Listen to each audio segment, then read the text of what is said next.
matchup tonight. Ray, even though one's left-handed, one's right-handed, similarities. Both guys with great stuff, but they're in that point in their career they're just trying to harness it and be successful. Well, I think for the standpoint of Joe Gonzalez, he wants to get off the losing streak. He's lost his last 3. He is a very good pitcher. He needs to have the curveball working well, and also his fastball, maybe a few more change-ups.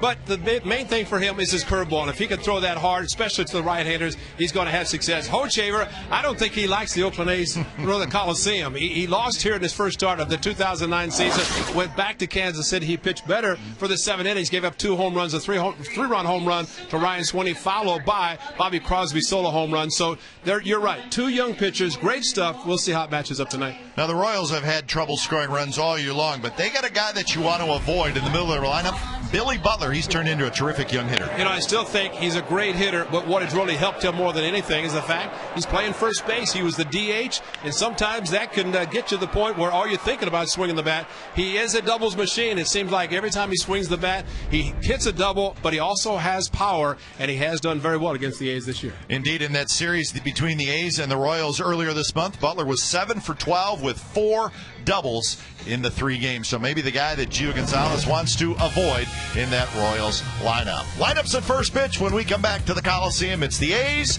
and the Royals. The first of 3 coming up on Comcast Sportsnet, California.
And he's going to be looking for his 5th win of the year as the A's and the Royals are set to go game 1 of the series. Let's check the game time weather. It's brought to you by the Santa Cruz Beach Boardwalk. The admission is free. The boardwalk is open daily. We've been looking forward to this for a while, Ray. 65 degrees.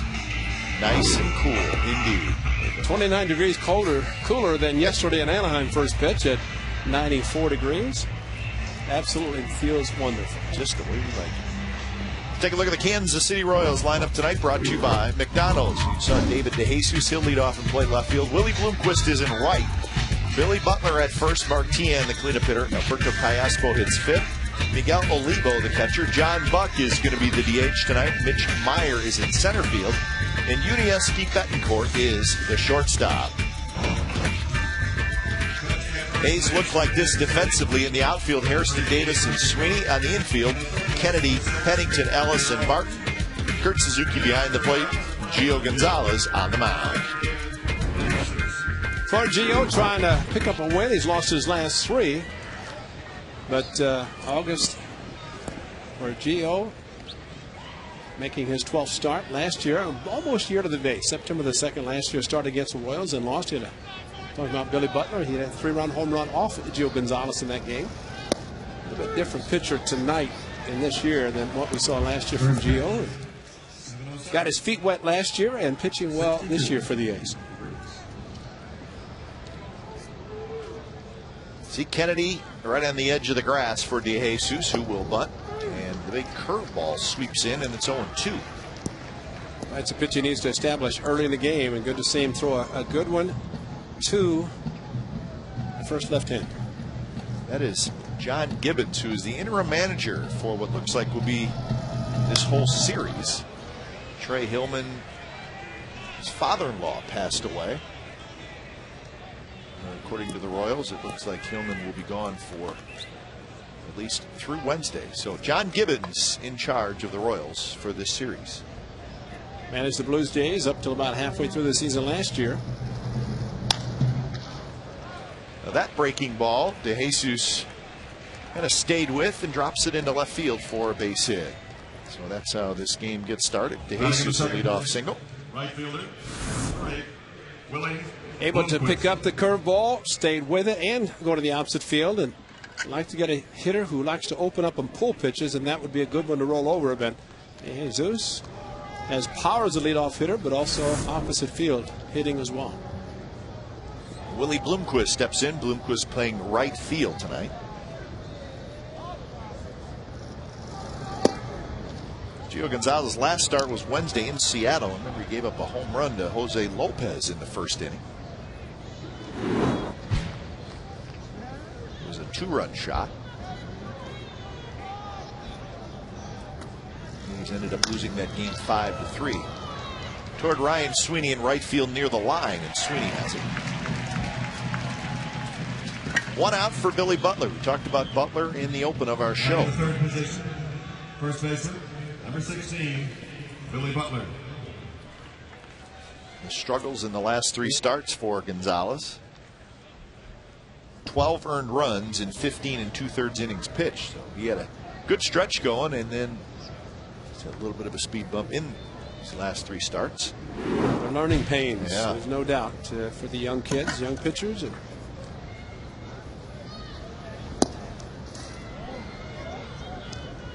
it'll all pay off in the end.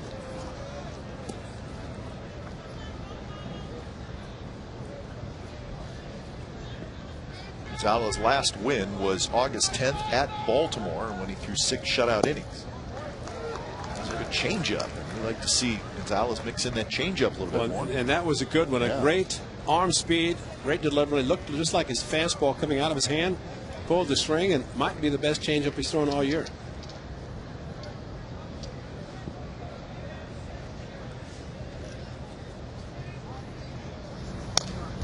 Good swing there by Butler on a fastball. And that's why if he came back with another changeup, because Butler was sitting fastball after getting the changeup swing and a missing, I still say that's why you could throw 3 or 4 in a row to a hitter, because he never believes you're going to continue to throw it. For some reason, lefties have more success doing that than righties. 1-2 pitch, and there's the big curve, and it's drops low as Butler is able to check his swing. Butler 15 home runs and 67 runs batted in, with .295 batting average. Curveball to the back foot, and he did check his swing. Throw it again. Pretty good chance you get a complete swing.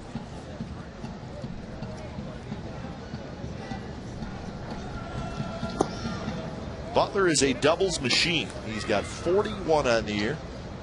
Tied for second in the AL with Dustin Pedroia. Brian Roberts has 48 doubles for the Baltimore Orioles.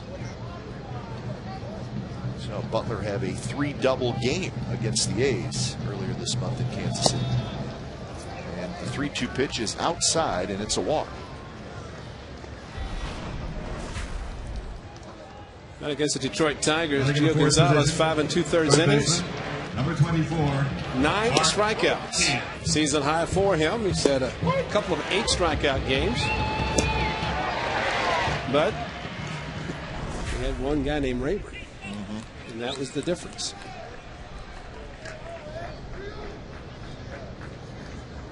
Here's Mark Tian, left-handed hitter, 2 on, 1 out in the first. There's the good fastball, and Tian swings and misses. The Royals were just in Seattle over the weekend where they lost 2 out of 3. But they won yesterday, the final game of that series, behind Zach Greinke.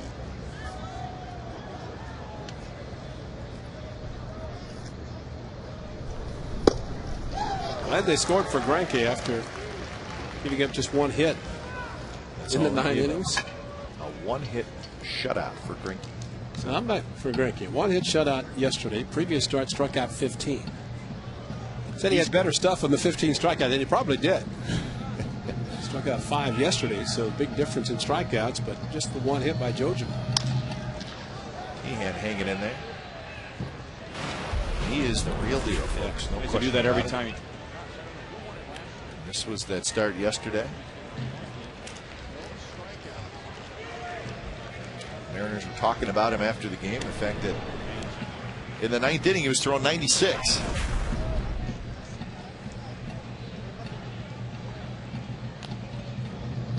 Another 0-2 to Tian. They say he had some fastballs at 96 and some curveballs at 68. Yep. That is unbelievable. Saw that in his major league debut right here at the Coliseum. 2004. Saw the differential in those 2 pitches, and I said, you got to be kidding me. There's no way guys are going to hit him. And you were right. Yeah. Greinke has 202 strikeouts on the season.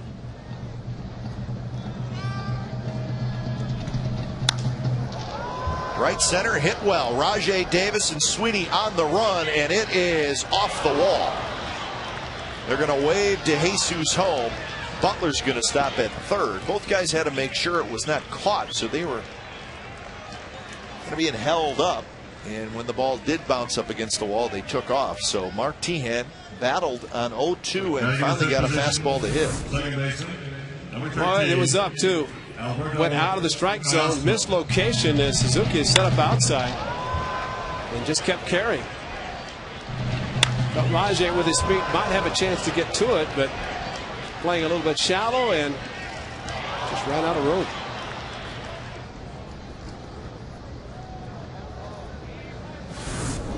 So second and third, 1 out for Roberto Callaspo.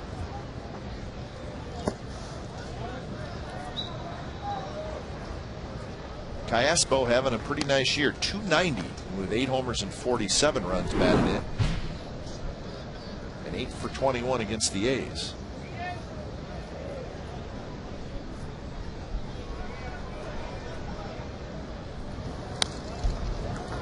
He is also a switch hitter.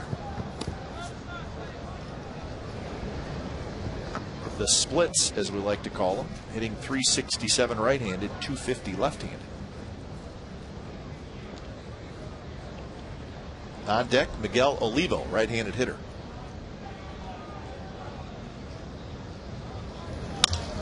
And that's a line drive to left center field, and that's a base hit, and it's going to knock home a pair.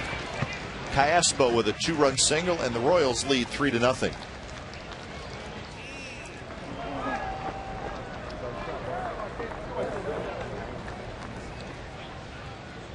Batting in the 6th position, catcher, number 21. Gia's going to get a visit from Kurt Young, and the fastball again outside part of the plate. So the walk to Butler on the 3-2. He didn't bite at the curveballs, and that set it up for Tian, and now Callaspo. So a single, a fly out, a walk, a double, and a single, and the Royals have a 3 spot. The home ERA for Gio Gonzalez, 8.16. And that is coming into tonight's start.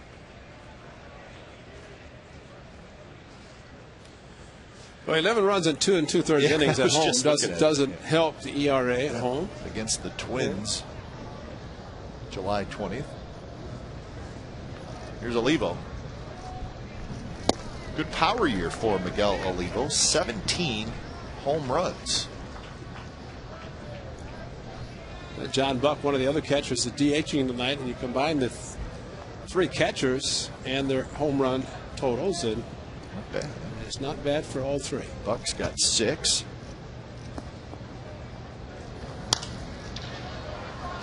We saw a gentleman who talked, Brian Pena, switch hitter, who played quite a bit. He's got 5.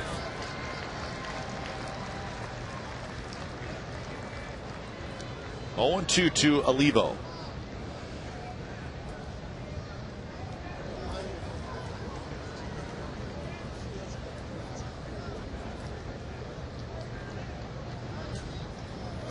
Here's the curveball, swing and a miss. So on 3 pitches, Olivo strikes out, and that's the second out. Well, that's what he was hoping Billy Butler would do, but Butler very strong and held up his swing. And going right after the 2 strikes, Olivo not the same. John Buck. So John Buck now steps in.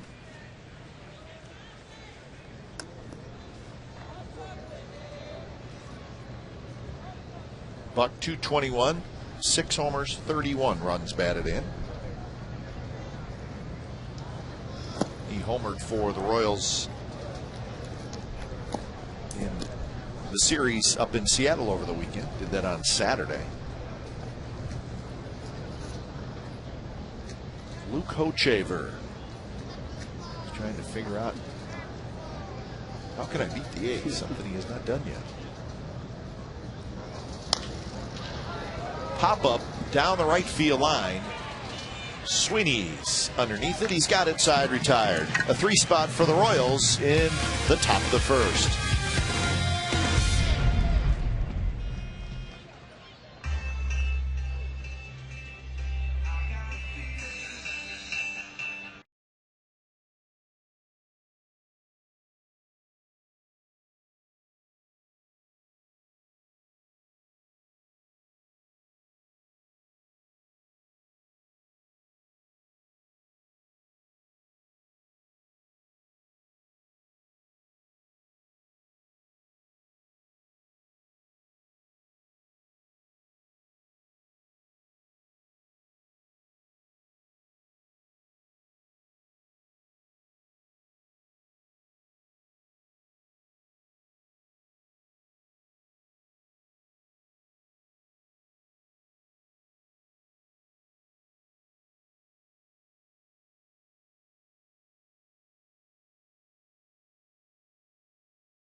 Gallego.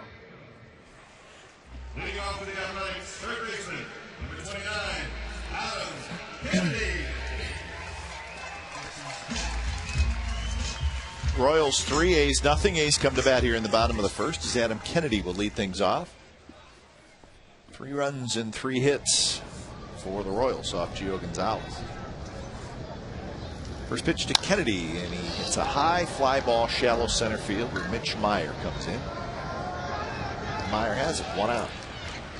Let's take a look at the rest of the A's lineup. It's brought to you by McDonald's. Kennedy, Davis, Suzuki, Cust, Harrison, Sweeney, Ellis, Barton, and Pennington. Defensively for the Royals, DeJesus, Meyer, and Bloomquist in the outfield. Tehan, Betancourt, Cayaspo Butler, third to first on the infield. Miguel Olivo is the catcher, and Luke Hochaver is the pitcher.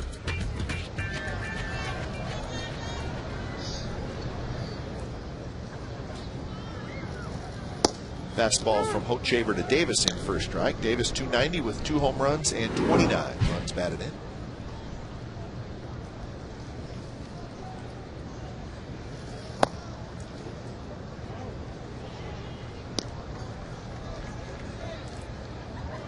Rajai was 5 for 18 in that 4-game series down in Anaheim. And a couple of steals, knocked in a couple of runs. I'll give him a lot of credit for continuing to play and fractured thumb, but he was not going to let that bother him for more than 1 day. Back in the lineup after taking the 1 day and getting an X-ray. It's not every day or every season you get an opportunity like Rajai has. He's taken advantage of it. There's the right thumb. Actually cut off the thumb of his batting glove so he can have the protection on his thumb.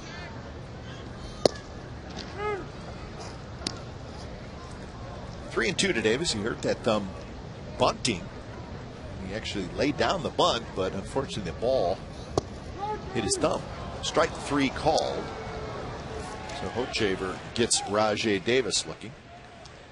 Hochaver started the season at AAA and came back and made his first start against the A's on the 12th of May. Did not fare very well. 2 innings, 8 runs as he's making his 19th start. 2 of those have come against the A's. Has 6 starts, 0-4. So both pitchers, as we talked earlier, trying to get in the win column. Hochaver got a good start with 3 runs the first inning. July 25th was his last win. It's a lot better in Kansas City against the A's, except for the 4-run inning, including a couple of home runs. Bobby Crosby's, I think, introduced himself to the Kansas City Royals Hall of Fame. Hit the building. That's right. Might have gone in and joined George Brett's display. Suzuki, a bouncer toward Cayaspo, and Hochaver has a 3-up, 3-down, bottom of the first inning. Second inning coming up. It's the Royals 3 and the A's nothing.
For the Royals, and batting in the 8th position, center fielder, number 35, Mitch Meyer. Breast Cancer Awareness Day presented by Olay Skincare is coming up this Saturday, September 5th. A's Breast Cancer Awareness caps and pins are now available for purchase at A's home games behind Section 120. Special thanks to Altabate Summit Medical Center, Comcast, and Comerica Bank for supporting this day benefiting breast cancer research and education. For tickets and information, go to oaklandathletics.com. Royals 3, A's nothing. Top of the second inning, Mitch Meyer leading it off. Meyer, Betancourt, and then to the top of the order, David DeJesus.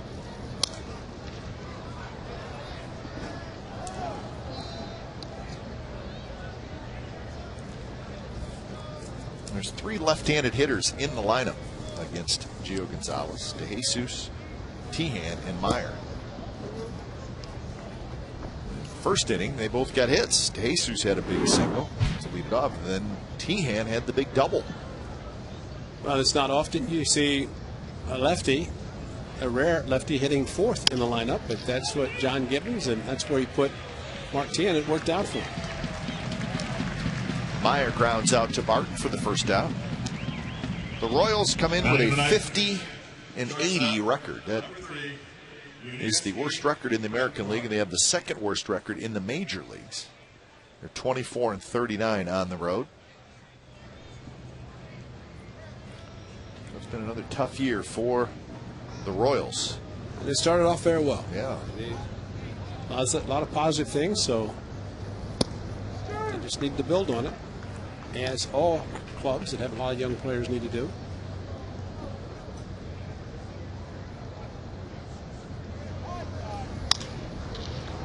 Betancourt hits one to left field, but Scott Hairston is there. And that's the 2nd out. They had a 12-10 record in the month of April, and then they were hot at the beginning of May. In fact, they were, they were 18-11 at one point of the season, but then they really struggled the back half of May, and they finished 11-17, and it really actually got worse in June, July, and August.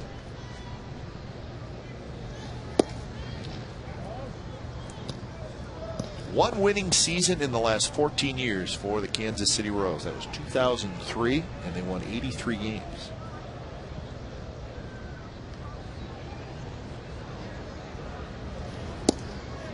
So they're trying to turn it around.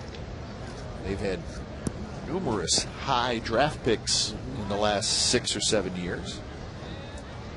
One of them, the youngster pitching tonight, Hochafer, who was the 1st overall pick. Going to get another high one next year. Yeah. Alex Gordon, who was, I think, the 2nd pick a couple of years ago, maybe 3 years ago. We saw him last year. He was hurt this year, but he played in the series earlier against the A's. But he's struggling so badly that they sent him back down to the minor leagues.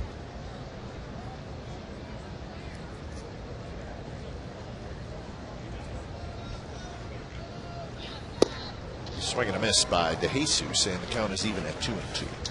Well, Jose Guillen will be coming off the disabled list, and as they expand the rosters tomorrow to the 40, or at least have the ability to go. There are not many clubs, if any, ever do that, but they will be able to add, as the A's will. And we start with pitchers, considering Edgar Gonzalez will come out of the bullpen.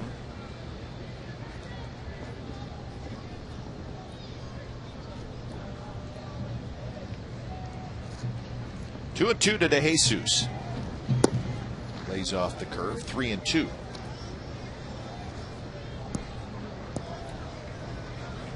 Bloomquist waits in the on-deck circle.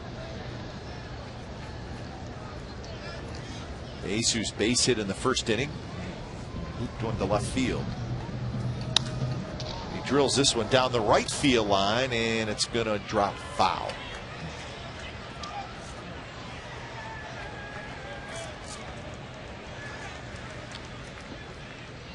Got a chance to get a foul ball tonight. You got a chance to get on Diamond Vision tonight. Yes, you do. So it's a good night for those in attendance.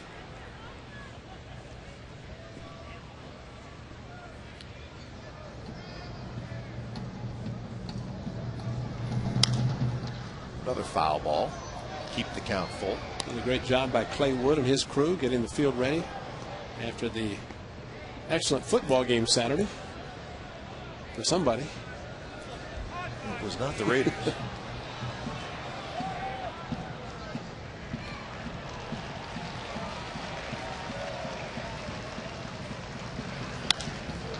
Right field and deep, and Sweeney is going to look up and he's going to watch it go. David DeJesus, his 12th home run of the year. It's 4-0 Kansas City.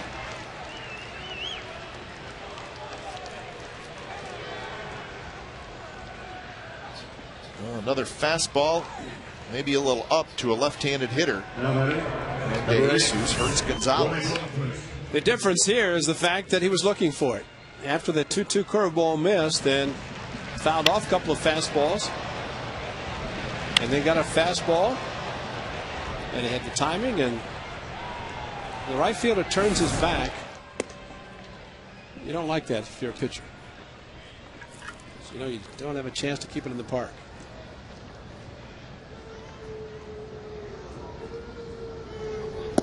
Well, I don't know what you look at, Ray, but when a guy hits a ball like that, I always look at the outfielder. That he will give you a pretty good idea how well the ball is hit. And if they turn around and take a couple steps and they don't look like they're in a hurry, then it's probably going to be out of the ballpark. Line drive by Bloomquist, but Rajai Davis grabs it side, retired. David De Jesus, a home run, solo shot, 4-0 as we head to the bottom of the second. Ladies and gentlemen, it's halftime of the Pepsi Sports Highlights.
Four 4-0 Royals. A's come to bat bottom of the second. It'll be Cust, Hairston, and Sweeney. Luke Hochaver had a 3-up, 3-down first inning. Drops the big curve in first strike to Cust. 238 for Cust with 20 homers and 58 runs batted in.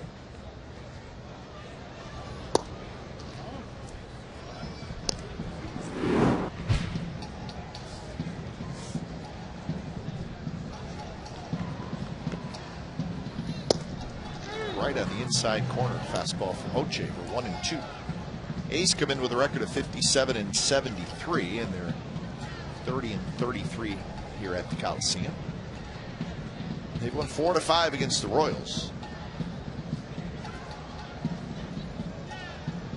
It was a two-game series earlier this year. The A's won both games. That was middle of May. And then earlier this month, the A's took 2 out of 3 in Kansas City. Remember that series? It was very hot in Kansas City.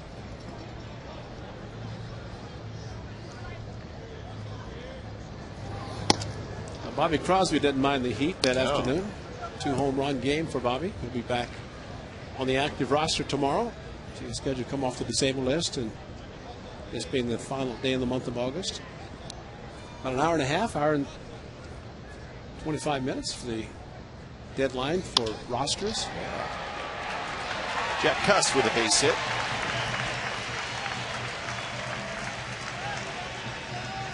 So first hit for the A's. Well, join us tomorrow. It's a special A's telecast here in Comcast Sportsnet California. It's A's All Access. We're going to take you behind the scenes here at the Coliseum for the daily ongoings of stadium operations. Inside the clubhouse, the press box, the scoreboard. We'll also have exclusive interviews with bullpen coach, maybe a player or two, and the grounds crew.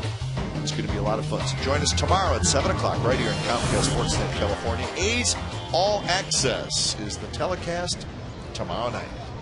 We'll just get to sit back and enjoy watching on Well, right? we may learn something. Saw Chef Rodney tonight, and Chef said that Comcast was in, so we're going to get a idea of the kitchen and the food that he prepares. That's beautiful. He's a star. He is a star in this booth anyway. Yes, he is. We're a big fan. So it'll be fun tomorrow night. Well, those sliders, it's pretty good, weren't they? Oof. Now that I think of it, those are real good. Yeah. Rodney?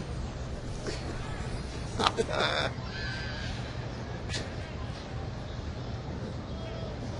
are the sandwiches? A Crab sandwich. Oh. Even Grady liked those.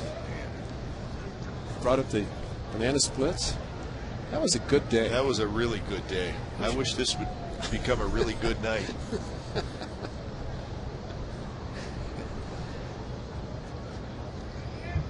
Cust with a very short lead at first.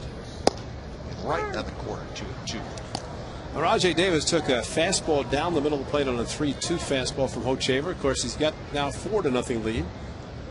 I don't know if he's hiding the ball well, or so well that the others aren't picking up the fastball, but he's thrown some fastballs that have been pretty straight. Low 90s, kind of tops out with the fastball. This one's popped up foul territory. Butler near the seats, and he reached out right at the last minute. He had a play on it, but could not come up with it. He had a chance to crush some fans. If he'd have just kept going. That little guy right there Yeah. in the green would have been in danger. I don't know that anybody would have been able to stop him had he continued to run. He's a big boy.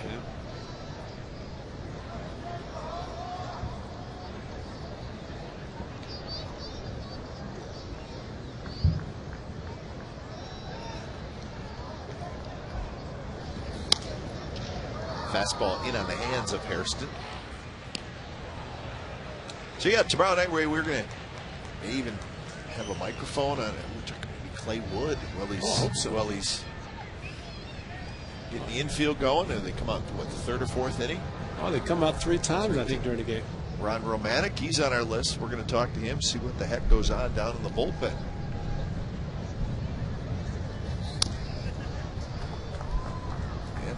Head into the clubhouse. Maybe Boost will be down there.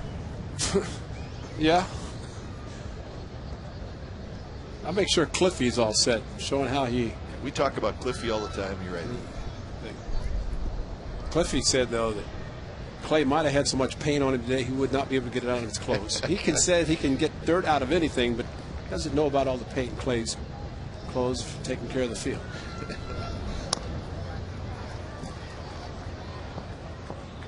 Count stays 2-2. Let's see, where else? Maybe the scoreboard? That's a possibility. Diamond Vision. Of course, the guys do such a terrific job in Diamond Vision just down the hall from us. Maybe head over there, see what's going on. Maybe we'll stop and visit Amori P. Gonzalez in Spanish radio. All possibilities. Are they playing a game tomorrow night? Oh, yeah. Game 2, A's Royals. Another foul ball. I got to make sure they talk to BI. You know, that's a good idea. I didn't think about that, but it'd be fun to do a little feature on our stat guy. Exactly. Find out exactly what he does up here.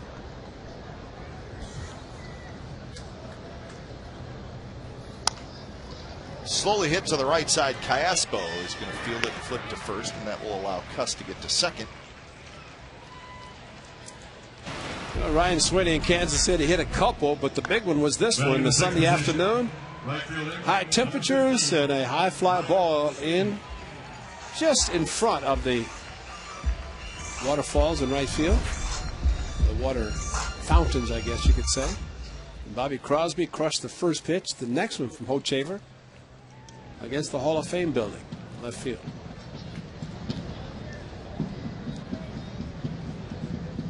So a 2-run home run would look good right now to cut the deficit in half. Good with fastball spinning Sweeney out of the way, 95 miles an hour. Sweeney 6 home runs, 35 runs batted in to go with a 278 average.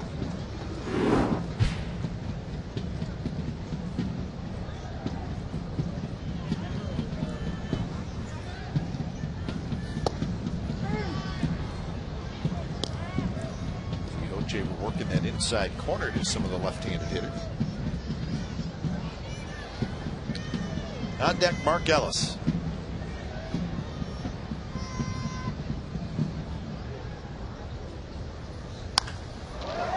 Hit well, center field, but Myers got room. He makes the catch. Cusp will tag, and he will head to third. If he pulls it, it is a 2-run home run, but unfortunately went to the biggest part of the yard and not able to get it out enough. Batting in the seventh position. 2 outs for Mark Ellis. 14, Mark Ellis. Steve Bitker's in town. I should say he's not in town. He's always in town, but he's in the booth tonight, filling in for Ken Korak. 15 and 45. Every day, baby. Ken Korak. Spent a few days at home in Las Vegas. So it's always fun to see Steve Bitker. Has a pretty good grasp of the sports scene in the Bay Area. He's been covering it for many, many years. And an all-around good guy.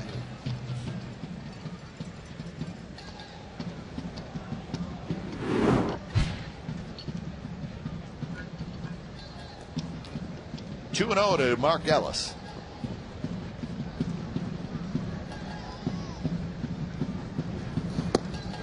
Now 3 and 0. You got a runner in scoring position. Nothing better to get a 2-out hit to drive him in, and he's trying to pick away at the lead the Royals have and get a little up to Joe Gonzalez.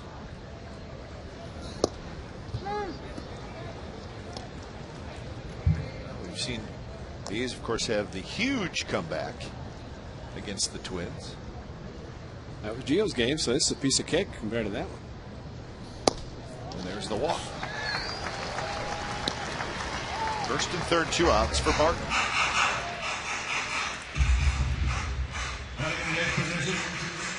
First walk issued by Hochevar. Martin.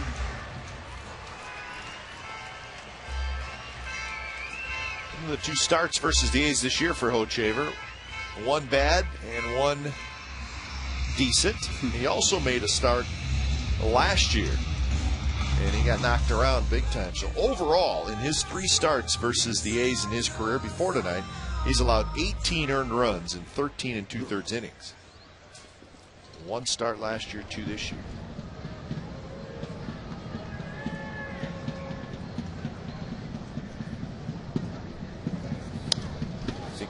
Talk a lot about the A's young starters, the progress they made, some bumps in the road. I'm sure the Royals, the fact that he was the first overall pick, they feel the same way about this young man, that when it's all said and done, he's going to be a pretty good pitcher this year. Making his 19th start.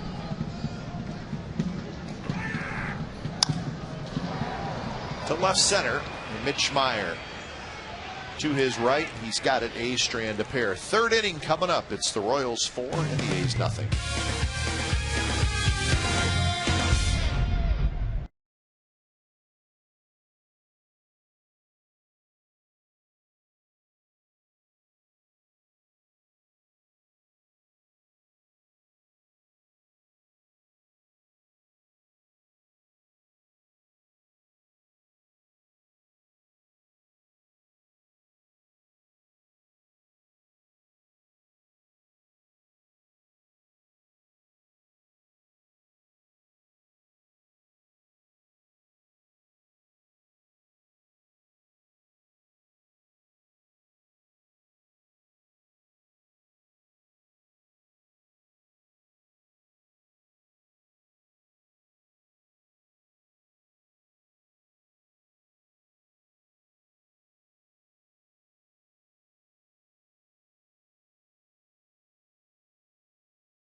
Number 16, Billy Butler.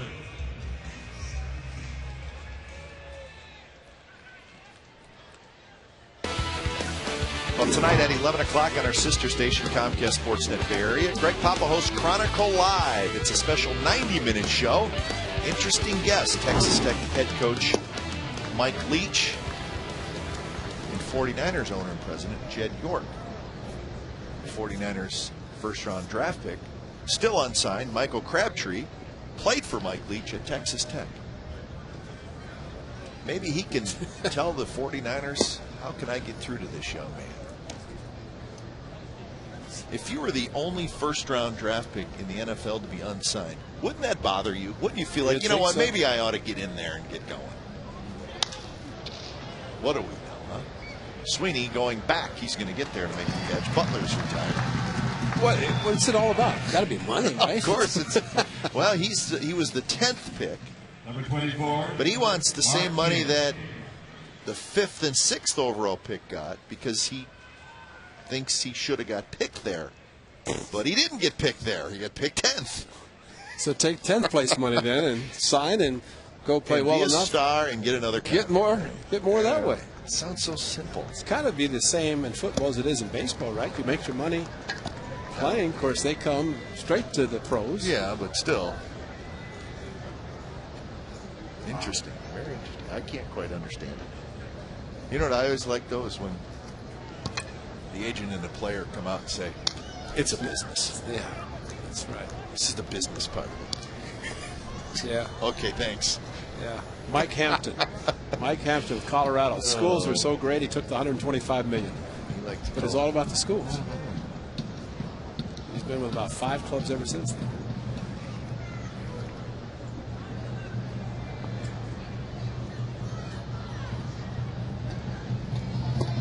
Swing and a miss on 0-2. So Tehan strikes out. That's the second strikeout for Gio Gonzalez. When you have the first 2 innings that Gio had, this is what you want to start doing from the 3rd forward, and that's get an out and then a strikeout. Same guy hit a double off the wall, but a good curveball from Gio Gonzalez, and right now just forget about the first 2 in which he gave up 4 hits and 4 runs. 0-1 to Callaspo. Callaspo had a 2-run single in the first inning. A little changeup dropped in. 0-2.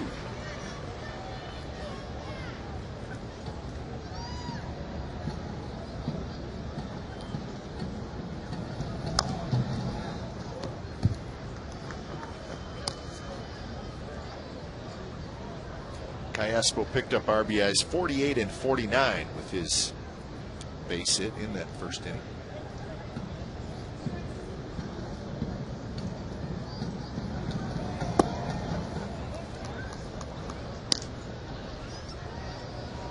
The more Gio Gonzalez pitches, the more opposing hitters will look at his previous game, see the hard breaking ball, and try to lay off the pitch. Callaspo did there, but took a fastball also, but it's a pitch. The most important thing is try to pick up the spin. Some hitters can, others can't. And that's the key, to throw it hard enough to where it looks like a strike and ends up out of the strike zone.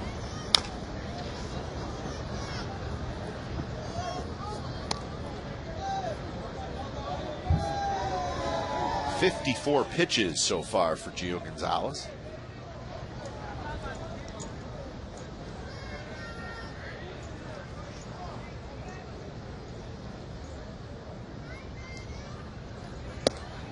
Curve just a bit high, and now full count.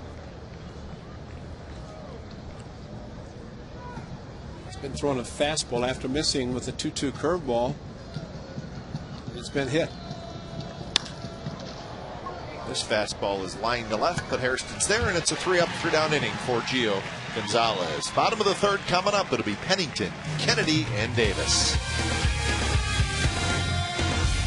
Ladies and gentlemen, it's time for the Aquafina water break.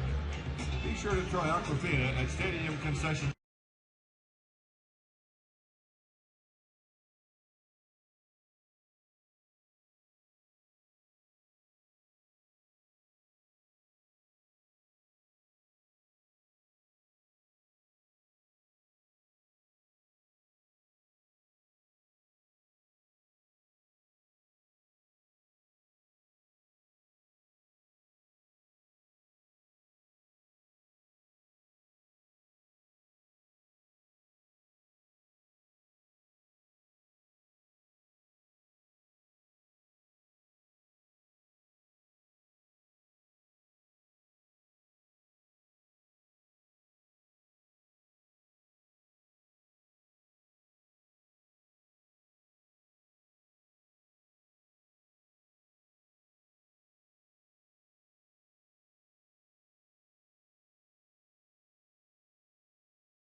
A's Baseball on Comcast Sportsnet California is brought to you by KCA AT OAK. Bottom of the third inning, the A's trailing 4-0 to the Kansas City Royals.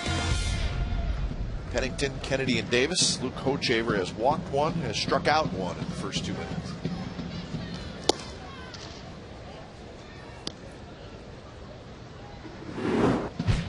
.255 with a couple of home runs for Pennington. He was 3 for 15 in that series in Anaheim. Scored 3 runs. We talked about Derek Barton getting a chance, and same for Cliff Pennington. Orlando Cabrera traded to the Minnesota Twins. He has been the everyday shortstop, and we'll get that opportunity and a time for him that he'll probably always remember. Bobby Crosby, of course, been on the disabled list with a calf injury, and he will return tomorrow night. And he has not played the shortstop that he had hoped to play, where he played the previous 5 years.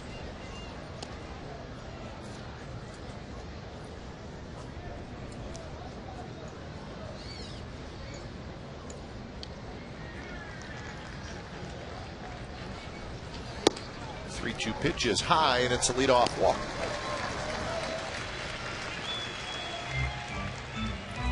Second walk issued by Hochevar. Tried to do the same thing that he did to Rajay Davis. That's throw a fastball down the middle, but just missed. And of course, with a 4-run lead, last thing he wanted to do was walk the leadoff hitter in the third.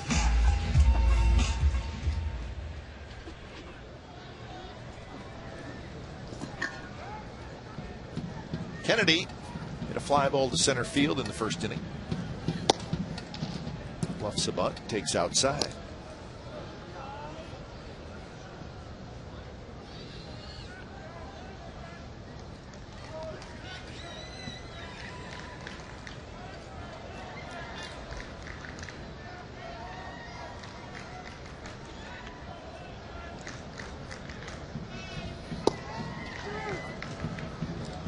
One and one to Kennedy.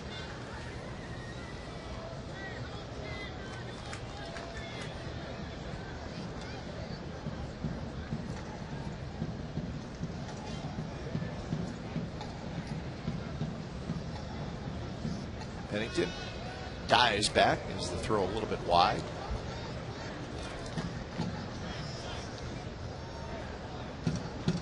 Pennington has 3 steals in 5 attempts so far this year. He had 27 steals for Sacramento. The left field, slicing away from DeJesus, and he's going to dive and make the play. Pennington was at second, so he spins around, heads back to first. David DeJesus, a very nice play in left field. Well, if you look where he's playing Kennedy like he's a right-handed pull hitter, and being a left-handed fielder, able to dive and catch the ball and make a great play. But I've never seen certain clubs play so much towards the left field line. Good job of Pennington retracing his steps, stepping on the bag as he went back to first.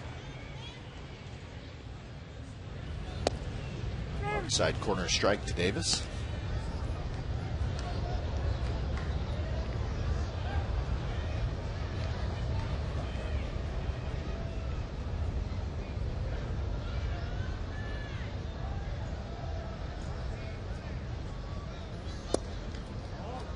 Just a bit low. Davis struck out looking in the first.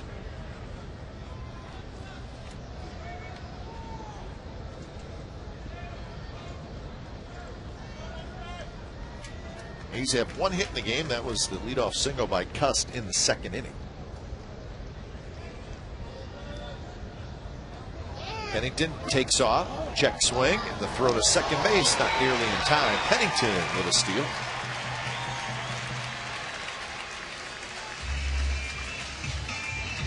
Fourth steal for Pennington. Number 101 for the A's on the year. There's your 85%. Ricky Henderson talked about the high leg kick, curveball. Everything worked perfectly for Pennington to steal second. Good job of Aspo getting at second base to take the throw right on the bag.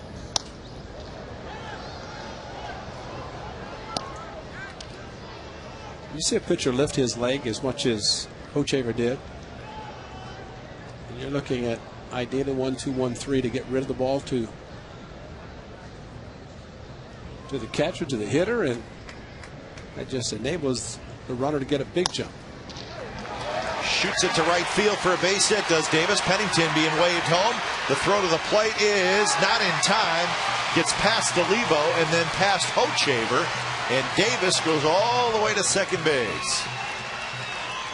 And Davis is going to go to third, and he's going to make it. Hochevar just walking back to the mound with his head down. He never checked on Davis. Davis took off, and Hochevar never even threw the ball to third. He is exciting, and he's always alert. First of all, excellent hitting with the breaking ball to take it to right field. Mike Gallegos sending Pennington. And the throw to the plate gets by, and you figure, well, let's go to second base. Hochevar retrieved it. Sees it. Right there. He's there and just started walking back, and you don't do that with Rajai Davis. Is that great or what? And no time is called as he is walking back. Suzuki, a shot up the middle. Callaspo, what a play. The run comes home to make it 4-2. RBI for Suzuki and a great play by Callaspo. But if Rajai is not at third, that's not a run. That's right. He's at third now with 2 outs after the great play by Callaspo, and his heads up base running and very alert base running by Rajai Davis. And Suzuki, ball hit the mound and maybe kicked back enough to Callaspo as he dove for the ball and made a great play, but at least contact, and the A's get the run in to make it a 4-2 game. Suzuki would have preferred to get with a base hit, but he'll take the run anyway. So the base is empty, 2 outs, and a couple of runs in for the A's. So this, the Custis, right? So Rajai Davis is a base hit, E9, E1, mental. So fielder's choice getting him to third, but not too many guys would have been going to third base watching the pitcher with his head down. No. But Rajai Davis, as we have seen, always alert, always paying attention.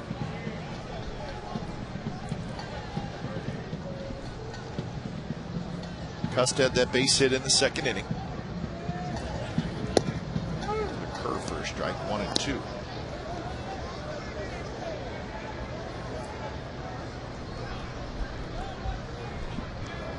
DeGio, a good top the third inning. His club has cut it in half.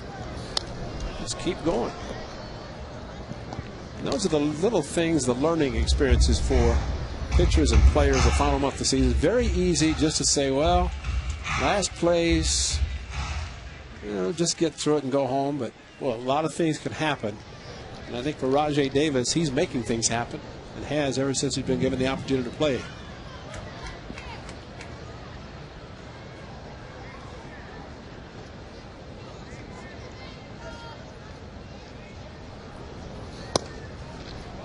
Two to Cust. So the leadoff walk to Pennington caused Hochevar.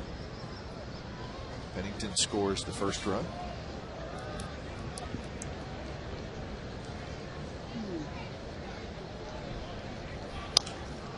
One rolled foul as Cust tops the curveball. This is on the 12th, and Hochevar gave up the home run to Jack Cust.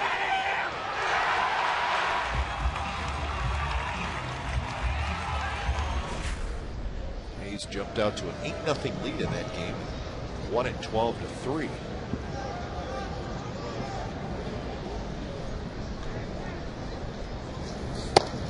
Full count.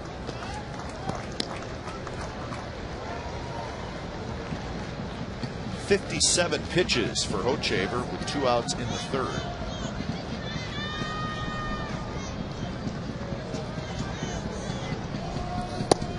And there's the walk. Yeah, thinking about Rajai Davis and his alertness on the base paths, and Kind of reminds me of what Jason Kendall said, I think in 06, whenever he scored from third when Francisco Rodriguez missed the return throw from his catcher. Bob McClure, the pitching coach of the Royals, is going to talk to Hochevar. But Jason said, you know, one thing, if you watch the baseball, you can never be surprised. Yeah. I mean, you know, guys could have been going, in this case, Rajay could have just been going back to second base as Hochevar was walking back with his head down. But Rajay kept his eye on Hochevar, saw that Hochevar dropped his head, and alertly he got to third base. Hochevar wishes he would not have gotten to third base because people are going to talk about that for a while. Yep. Especially if the A's come back and win this game. That's a run that so far would not have scored.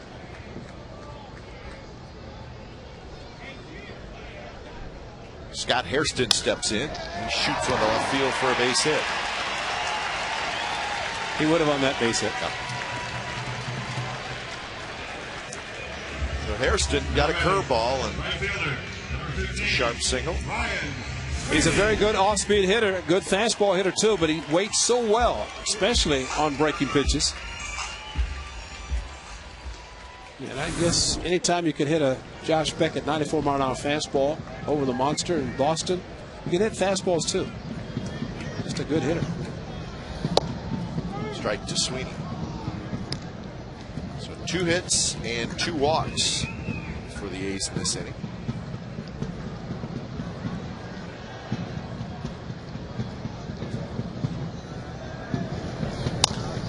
Sweeney shoots one fair past Butler down the line. This could tie it. 1 run scores. Here comes Hairston. He will score. Sweeney to third. 4-4 game.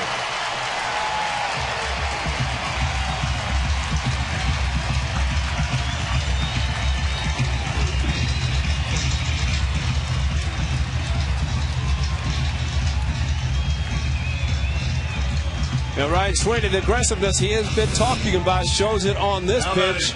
The off-speed down inside. Oliva went to drop the ball. Instead, Ryan Sweeney just blistered it by Butler at first base. And those long strides all the way to third with a triple. Down the corner, he picked the ball up. This is all on his own. Then he picked up Gallego. And in the third with a stand-up triple. And the A's that quickly have tied the game. RBIs 36 and 37 for Sweeney.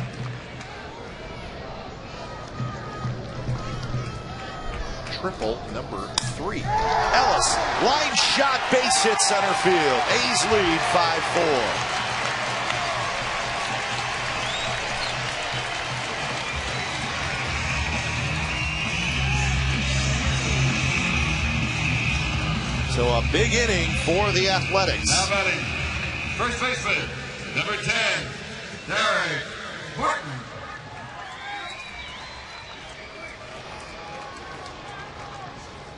So 4 consecutive batters have reached after 2 are out. Chad Gibbons given the throw over from the bench and thinking that maybe the A's will continue to run, especially the high leg kick from Hochevar. Might see Mark Ellis run.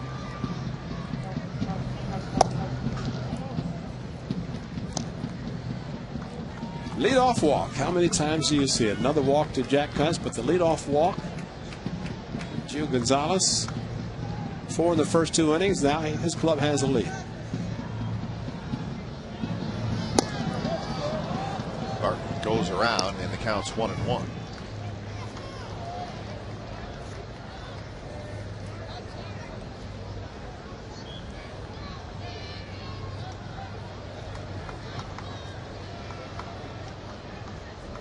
Barton hit a fly ball to center field to end the 2nd inning.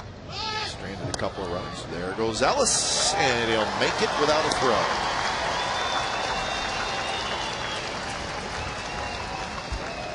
Good pitch to run on a curveball. Oliva just happy to catch the ball, backhanding it as Mark Ellis with a big lead, big jump, and an easy stolen base.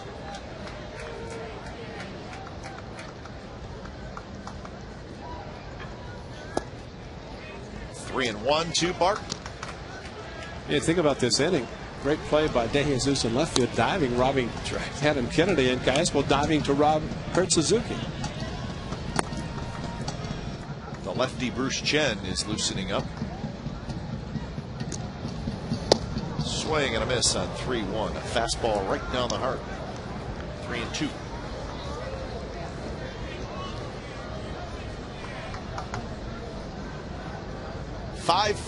The A's have taken the lead here in the bottom of the third.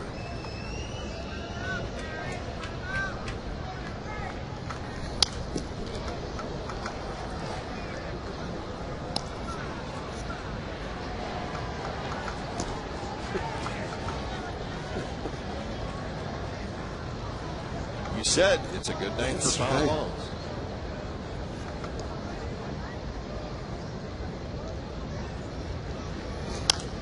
Another one.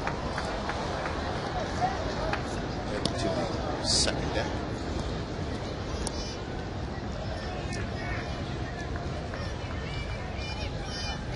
.35 pitch inning for Hochevar. 70 pitches total for the ball game.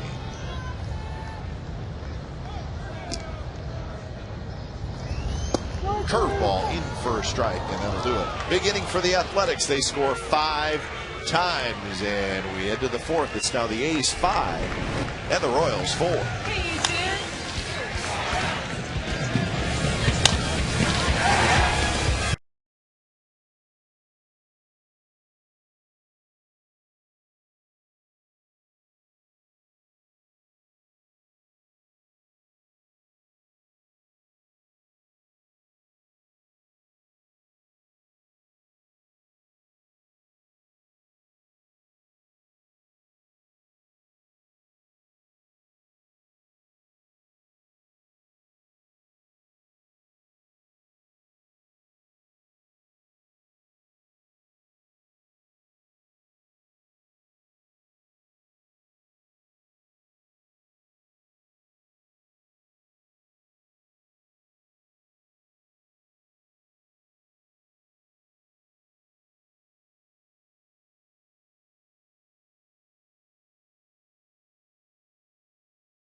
.54 A's, fourth inning, as Miguel Olivo leads things off. So Gio Gonzalez has a lead.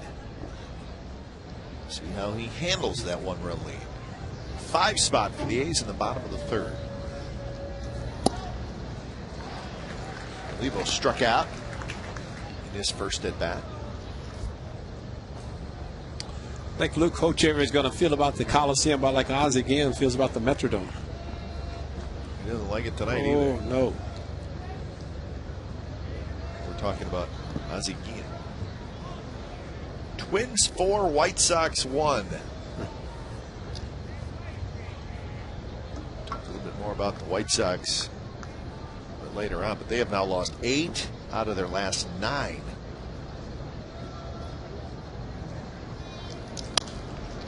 High pop up, and that's going to reach the seats. As you said, they're having a tough time climbing the mountain. They might need a cable car. Their mountain's getting too high. Yep. In the Central Division. So that's a big 3-game series. Detroit lost. So the Twins pick up a game. The White Sox stay at 6 back.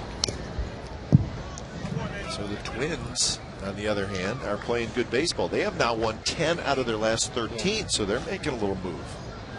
So the White Sox big time struggling. The Twins are getting hot. Well, you have the M&M boys and you have Joe Nathan closing games. You're going to win a few. It's a good start. Yeah. Olivo strikes out. And that is 3 strikeouts now for Gio Gonzalez. Number 14. Good high fastball. Ball that was out of the strike zone, but the always aggressive Miguel Olivo, no contact.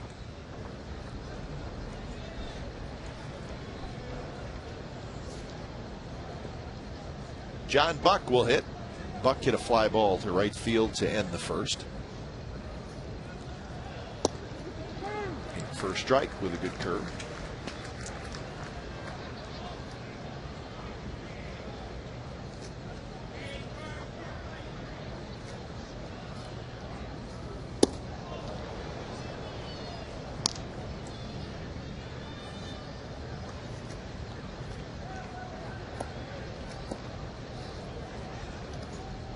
Buck will be followed by Mitch Meyer.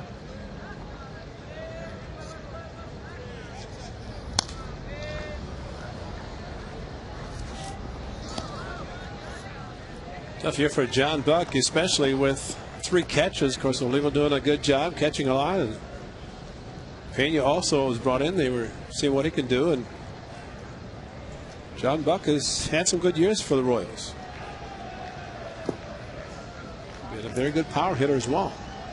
With the A's a couple of times, going opposite field with a long ball. Hit 18 home runs a couple of years ago.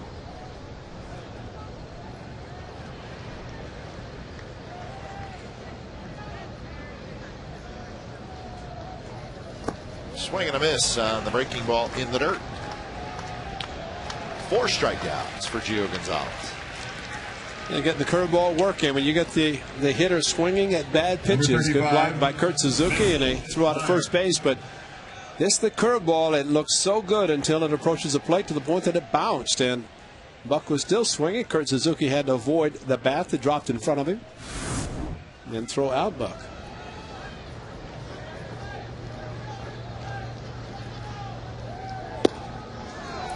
Fastball outside to Mitch Meyer, who grounded out to Barton in the second inning.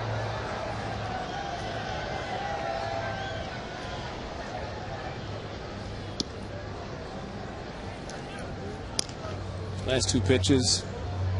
2 pitches to Meyer looked like Gio trying to throw him 100 miles an hour and just trying to throw too hard, lost his control. Both pitches outside. And now 3-0 to Meyer.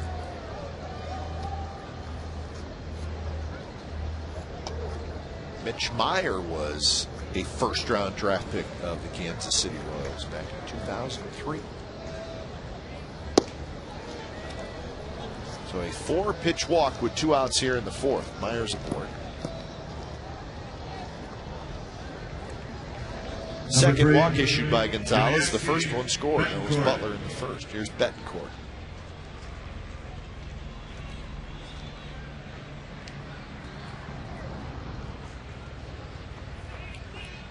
Betancourt just finished up his first trip to Seattle as an opposing player. Remember, he was traded from the Mariners to the Royals on July 10th.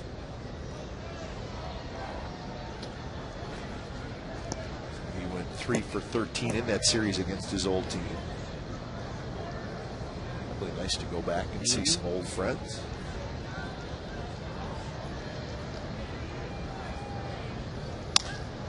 Line down the left field line. That's trouble. Bounces 1 hop up against the wall. Hairston plays it, and they will hold Meyer at third. So Scott Hairston got a nice bounce up off the wall, and that allowed him to field it cleanly. And by doing that, Meyer had to be stopped at third. It's a double for Betancourt. Well, you're right. It almost got up high enough to get out, but with 2 outs, you figure that Meyer with very good speed was be able to score. But the ball coming right back to Scott Hairston, and a very strong throw by Cliff Pennington. And fortunately, Kurt Suzuki was able to block the ball because he threw a bullet to the plate. And I don't know that Gio Gonzalez thought the throw was coming to the plate, and he was not backing up. So fortunately, Suzuki was able to handle it. That's the 5th hit off Gio Gonzalez.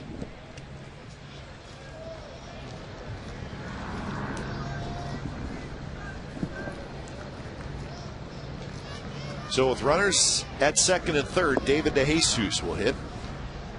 Gonzalez has not figured out DeJesus yet. A single and a run scored in the first, a solo homer in the second. And he hits this one to left and hits it well, but Hairston's going to get back there, and he makes the catch. A couple of runners stranded for the Royals. Bottom of the fourth coming up, 5-4 Athletics.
A's with a 5-4 lead, bottom of the fourth inning.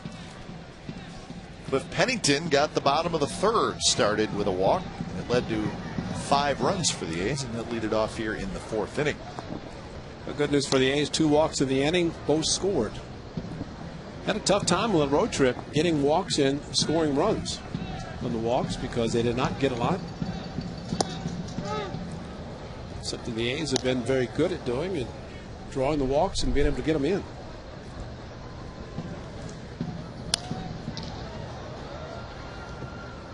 The A's have scored 45 runs in their last 15 games. So that's not necessarily a lot. But a 5 spot tonight. With more at-bats to come. Callasco grabs the soft line drive for the first time.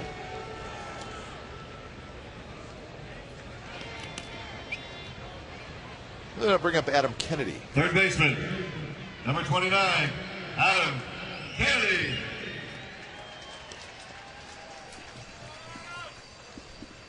Kennedy is 0 for 2. He had a base hit taken away from him last inning. A diving play by David DeJesus. Probably more than a base hit. Probably would have been a double. Made such a great play. He's going to play in the exact same spot. Left field, shallow, and letting Kennedy hit the ball that direction.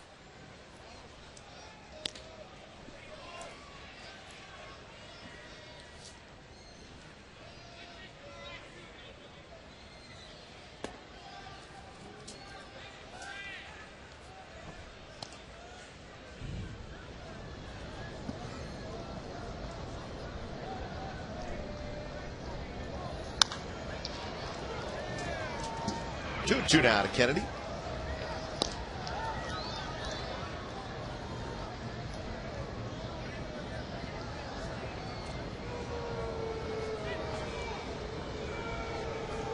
I think Adam Kennedy enjoyed his weekend in Anaheim, going back to the place where he had a lot of success with the Angels.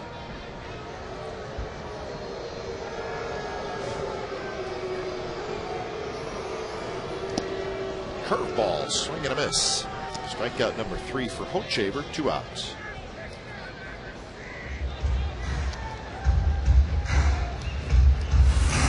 Center fielder. Hochevar likes doing the breaking ball when he's behind Davis. in full counts. He did it to Derek Barton, threw him a good one that Derek took for strike 3. Same with Kennedy.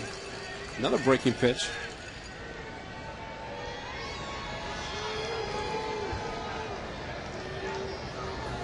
Fastball outside corner, strike to Rajai Davis.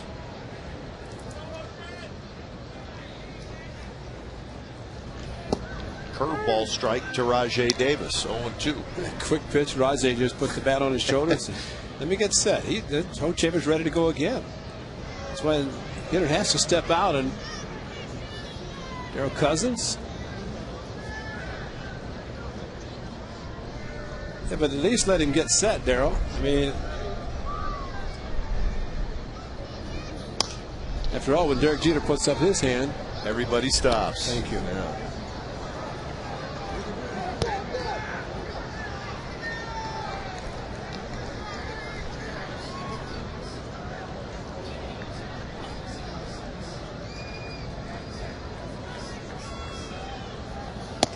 Fastball up and away, 1-2. Rajai's not going to get out of the batter's box this time. Swing and a miss. He went right back to the curveball, and he gets Rajai Davis. A couple of strikeouts for Hochevar in the bottom of the 4th. 5-4 A's after 4. Catch all your favorite band.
For the Royals, number 8, Willie Bloomquist.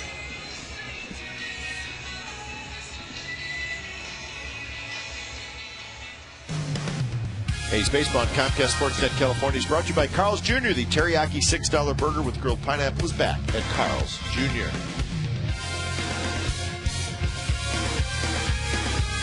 Comfortable, cool night at the ballpark. The A's with a 5-4 lead over the Royals, top of the 5th inning. Gio Gonzalez with 4 strikeouts, a couple of walks so far in the ball game. Faces Bloomquist, Butler, and Tehan.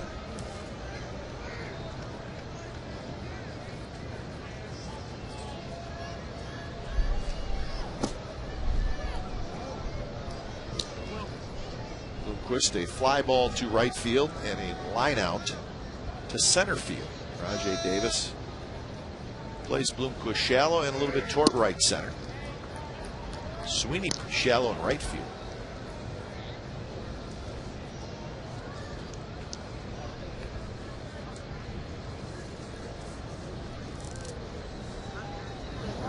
Outside, 3-1.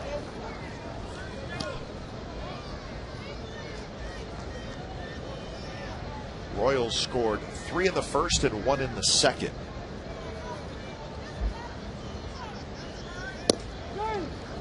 That's a strike on the outside corner, 3-2.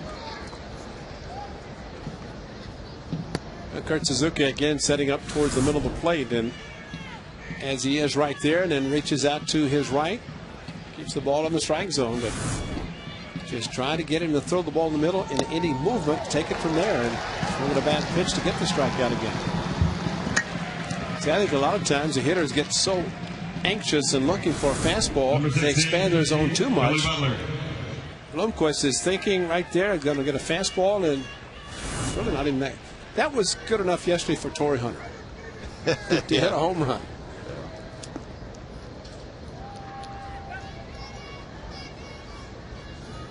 So Butler steps in.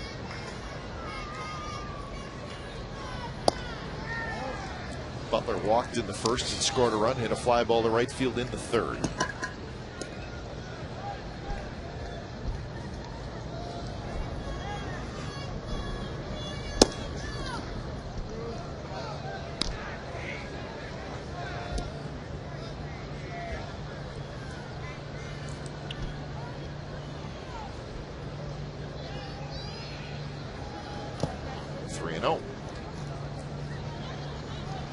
Gonzalez fell behind Bloomquist 3-1. Got the strikeout. He's behind Butler 3-0.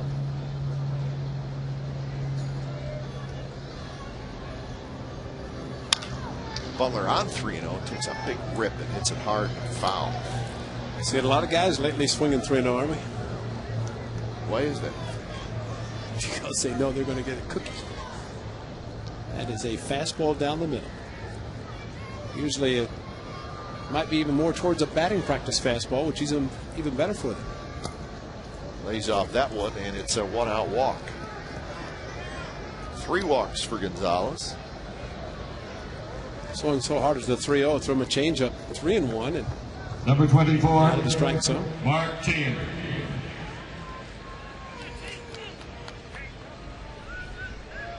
So Mark Tien will step in. He had an RBI double in the first, and he scored a run. He struck out swinging in the third.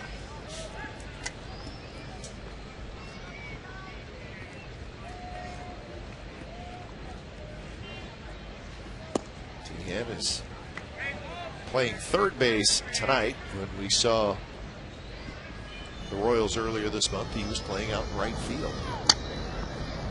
And he might be at first tomorrow, might be at second. He's a very versatile player, and it's good for him, good for the Royals.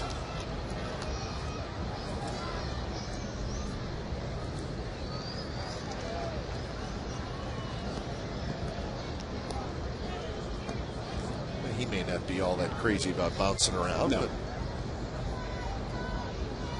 what can you do? Keeps him in the lineup. Drafted by the A's in 2002, a sandwich pick.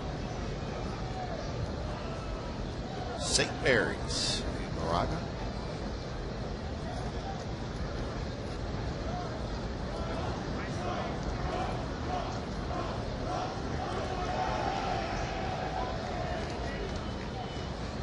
There's Tien as part of the Octavio Dotel trade.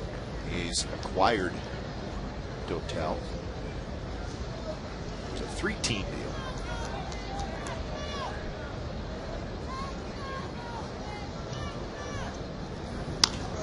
Tien had 2-0 fouls in back. Tien never made it to the big leagues with the A's. He did get to Sacramento in 2004, played in 20 games, and then was traded that year. Jeff Gray starts to loosen up.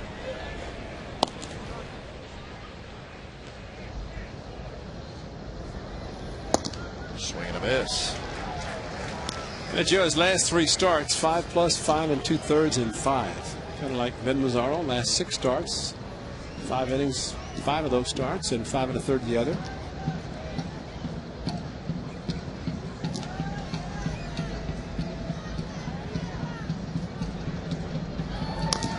Tien just got a piece of that one, rolls it to the backstop to keep the count at 2-2.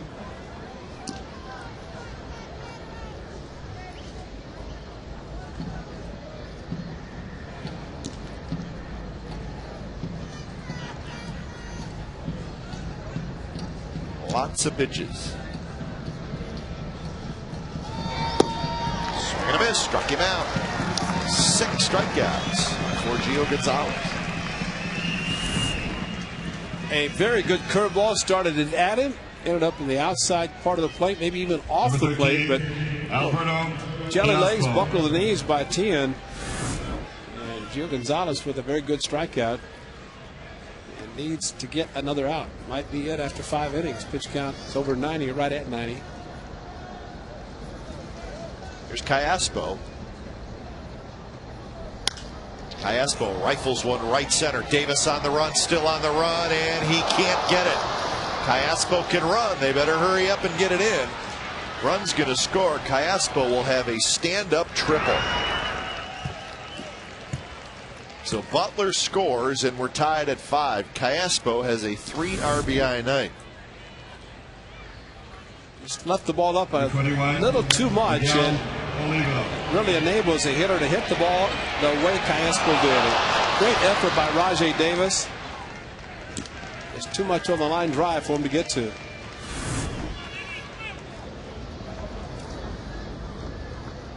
Callaspo's 4th triple of the year ties up this game. Swing and a miss by Miguel Oliva.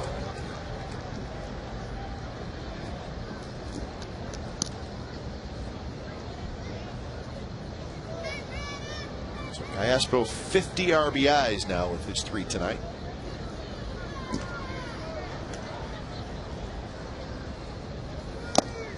Good fastball there. 0-2 to Olivo. Olivo has struck out twice tonight, both full-time swinging.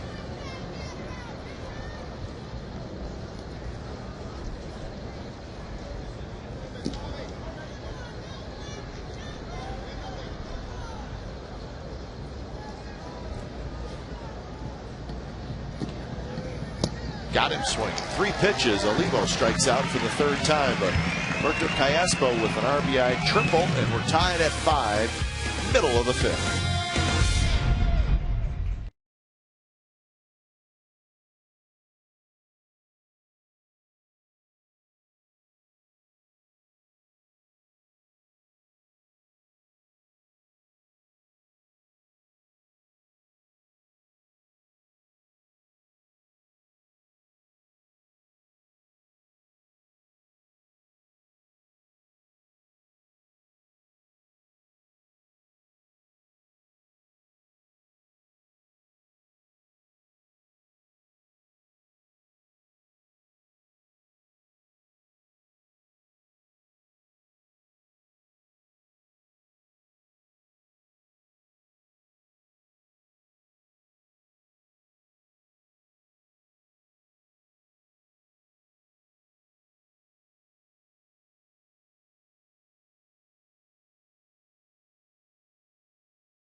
Here's our Subway Eat Fresh Ask Glenn and Ray question.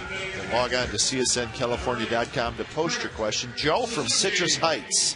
What does it mean when the shortstop opens his mouth behind his glove to the second baseman? It means he's yawning. He's tired. Tired. It's a good question, though. Here's an example. That's me. And that means? Whoever's calling it says it's him. Him to do what? To take the throw. From where? From the pitcher. Right. There we go. Hope we answered your question. And a open mouth means you. So Mark Ellis is the one making the call. And when Pennington has a closed mouth, he's basically confirming that Mark Ellis is going to be the one covering. And that's been going on for a long time. But the question should be, why don't they just say you? And that would be a good question. You go, me, but why not? I guess you. It's kind of like an open mouth, right? Sort of. How about this? I got it.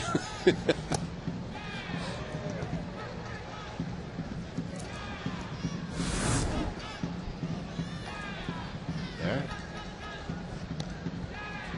Didn't even see it. Here's a good one. Yeah, I got it. He said, I.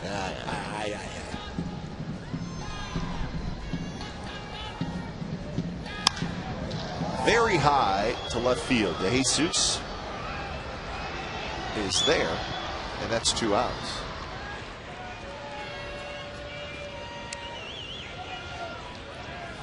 Six in a row retired by Hochaver number 12, after giving up the Mark Ellis single that gave the A's the lead at 5-4. I think that helped in last inning was the quick pitching, especially Rajay Davis. Struck out Kennedy. And then Rajay Davis took the first pitch curveball, no more. Just stood there, and all of a sudden here comes the second curveball, and then it was a cat and mouse trying to step out. And making sure Hochaver gave him a chance to get in the box.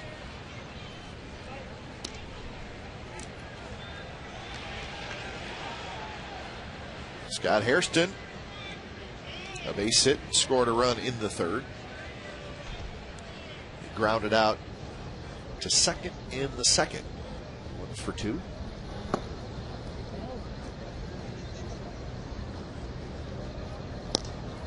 So Andy Pettit had a perfect game working tonight. I did not know that. Yes, until older brother Hairston, Jerry, made an error. And then it was a hit after that.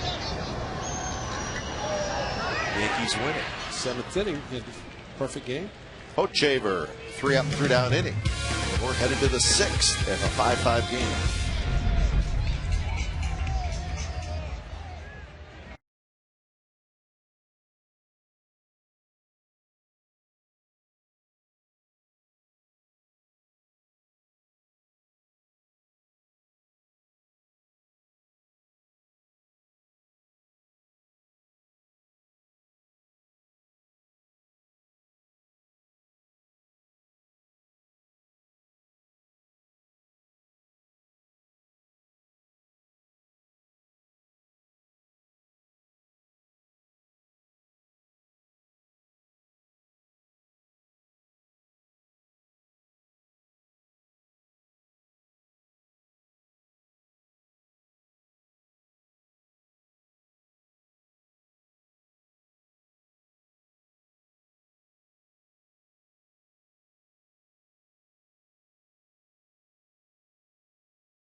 Five game, top of the 6th inning. Gio Gonzalez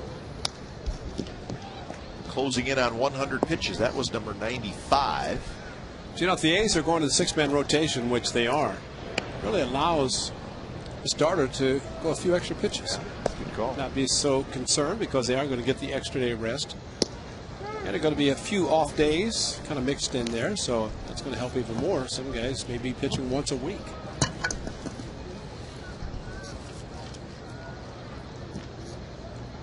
Oh, and 2 to John Buck.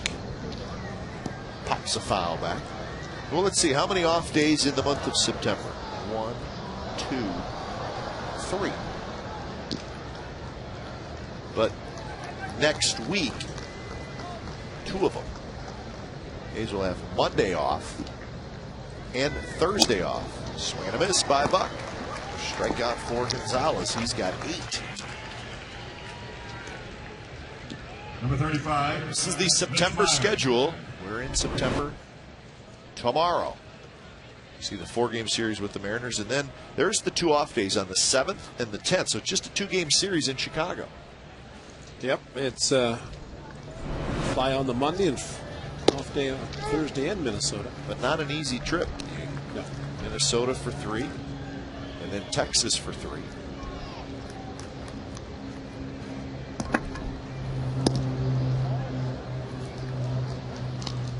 They still have 7 games against the Rangers, 6 against the Angels,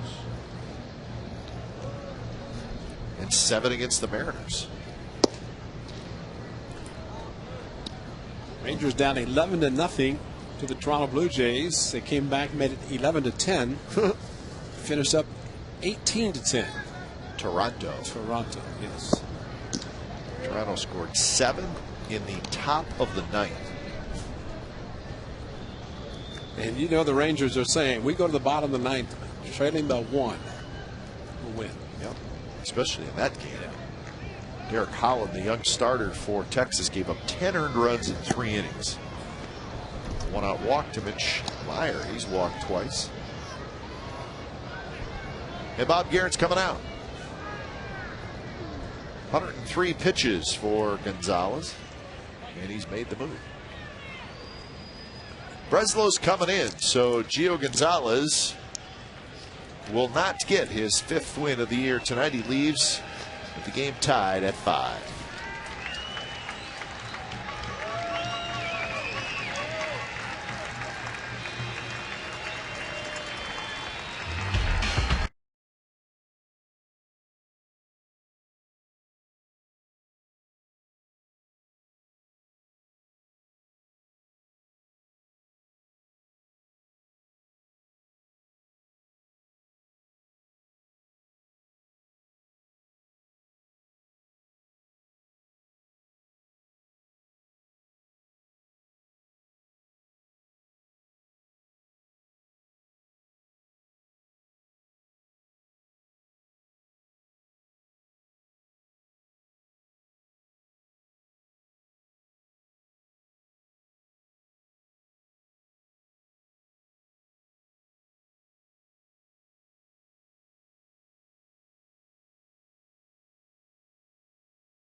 Check out MLB.tv.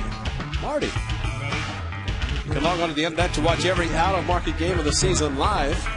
For more details, visit OaklandAthletics.com, where baseball is always on. 103 pitches for Gio Gonzalez. Gives up 5 runs, 4 walks, 8 strikeouts.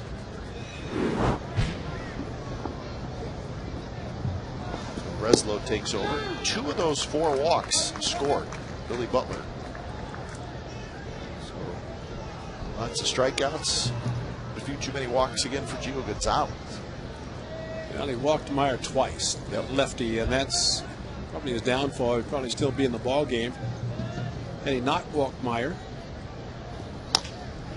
Betancourt bounces one toward Pennington. He'll take it himself, and that's a double play. So a couple of pitches thrown by Craig Breslow, and he gets a couple of outs on 1 play, the double play.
although the veteran second baseman Mark Ellis is there. Pennington taking charge. Good idea. Strong arm. Touches the base. Second base. And Meyer get down fast because Pennington put a ball right through you. So taking charge, getting the double play, and getting out of the inning. So Gio Gonzalez with a no decision tonight.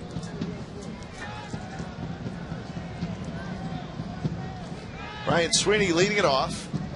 Sweeney, Ellis, and Martin against Hochevar. Hochevar has settled down some. He's retired 7 in a row. Gave up the 5 spot in the 3rd. 3-0. So only 6 pitches last inning. John Bale, the lefty. Same combination of the game at Kauffman Stadium. Hochevar started. Bale came in, and Crosby had a home run off both lines. A leadoff walk to Sweeney, so a good start for the A's here in the 6th. Now batting, second baseman, number 14, Mark Ellis. So that's 4 walks by Hochevar. 2 of his walks have scored. Quick meeting at the mound. And Bob McClure, the pitching coach. Of course, with Trey Hillman not with the club, John Gibbons, I would think, would make the pitching changes. So Bob McClure out just to visit with Hochevar, maybe. Gibby might be saying, you know, I'm only here for 3 days, an interim, so I'm going to go out. Yeah, I think I will. Give me some airtime. That's right. It's good man, another former catcher, John Gibbons. High draft choice to the New York Mets.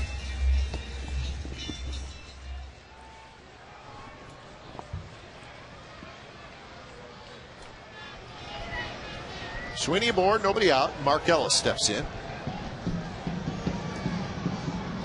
Ellis will walk and an RBI single. And he slices one right field line, and that is just foul.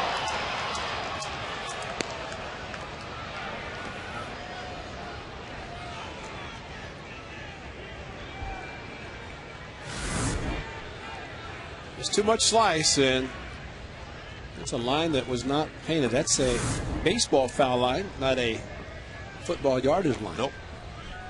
They did a good job getting the lines covered this time. They would have had an extra 24 hours. The game was played Saturday. Was it afternoon? Was it day game? Yeah.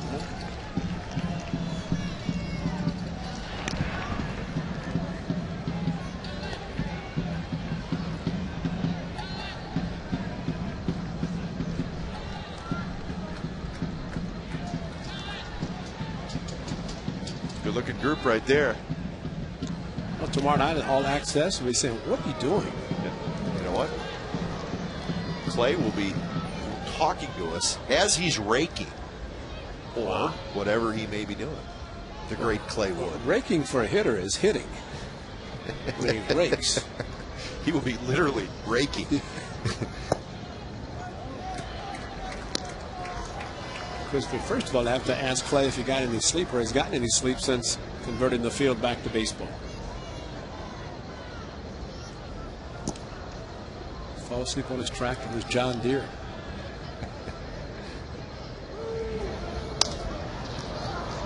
Another one to the right side and another long run, and this one is just foul.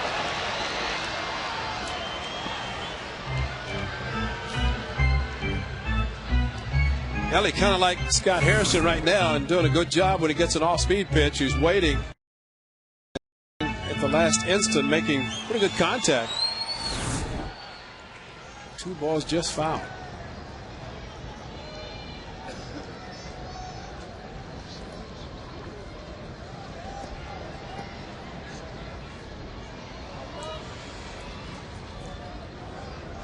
This will be pitch number 100 by Hochevar.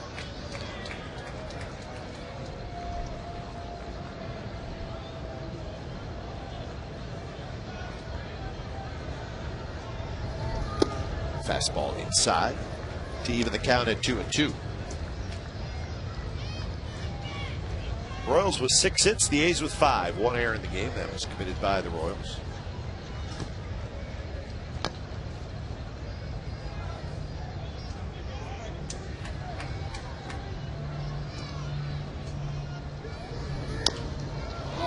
off the leg of Mark Ellis, and he goes down hard.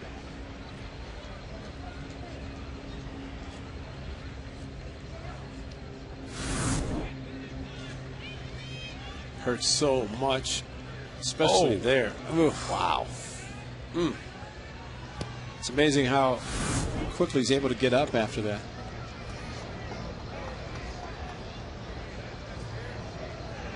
Just another bag of ice. Yeah. Swing and a miss. Sharp breaking ball, so Ellis limping just a little bit as he heads back to the dugout. 5 strikeouts for Hochevar. Well, after a ball off your shin and then you get a slider outside, it's tough. As he opens up with a pitch outside, and when you open up, kind of changes everything, and he's got a very good eye, but ended up swinging at a bad pitch. But boy, that just, it's the thought of where he got hit.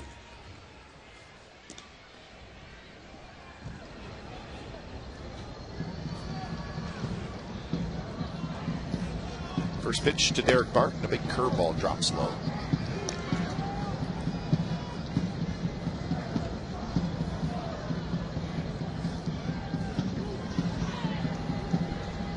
Barton, a fly ball to center field, and then he struck out looking 0 for 2.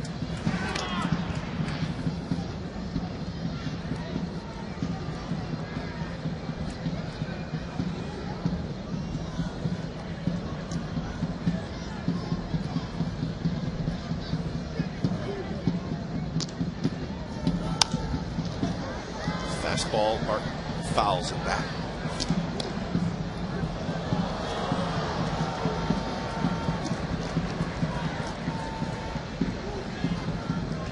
Hochevar's highest pitch count this year is 114. I take that back, 160. That was in his last start. He threw 114 against the A's in that start in Kansas City.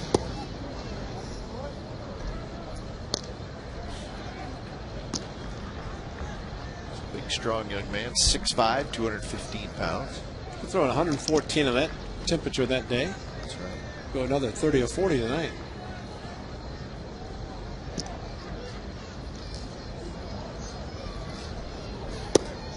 Three and one.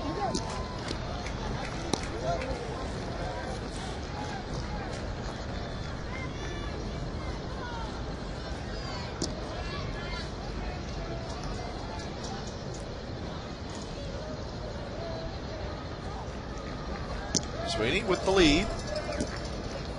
Not going, and the pitch is lined just over the head of Tien, and that's a base hit for Barton.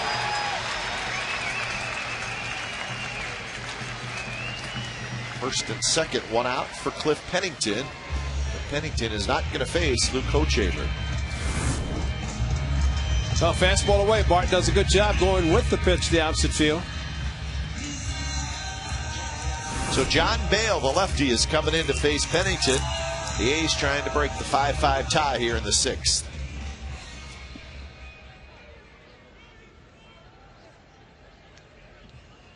Coming in to pitch for Kansas City, number 49, John Bale.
Tonight at 10:30, Sportsnet Central over on our sister station, Comcast Sportsnet Bay Area. Highlights of this game, the Raiders and 49ers. One more exhibition game for those two teams, and then get the NFL season started. And take a look at Packers quarterback Aaron Rodgers, who also was the California Golden Bears quarterback for a couple of years. Sportsnet Central tonight at 10:30. John Bale, the left-hander, comes in. So Bale will face Cliff Pennington. Two of the appearances against the A's back in early August, and we mentioned a game that he relieved Hochaver. Even in the 8th inning, pitched the ninth, and Bobby Crosby hit the leadoff home run in the 9th inning to right field. Pennington bunts and it rolls foul.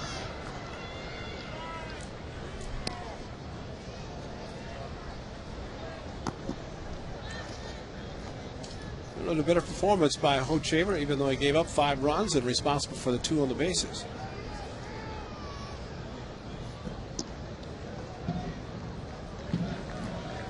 Sweeney at second and Barton at first.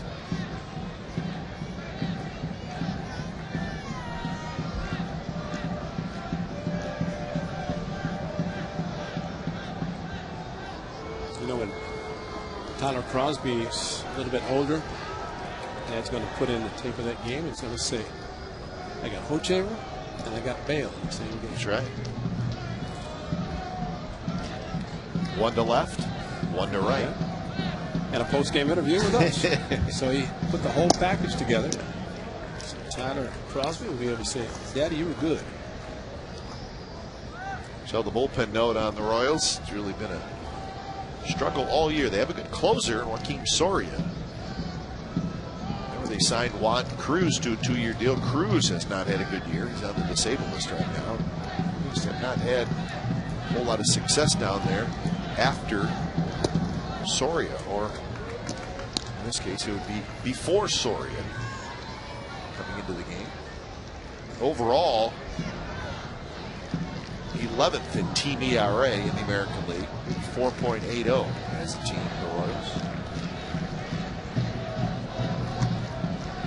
2-1 to Pennington. 3-1. So Pennington has him right where he wants him.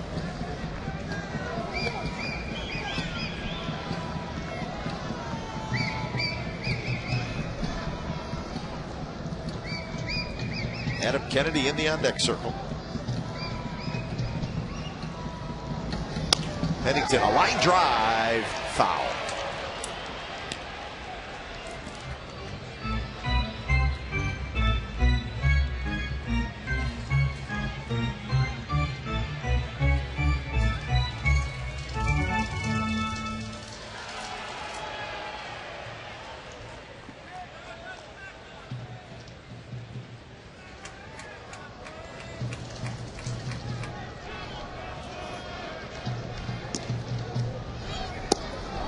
Pitch is low with the runners moving, and the A's have the bases loaded.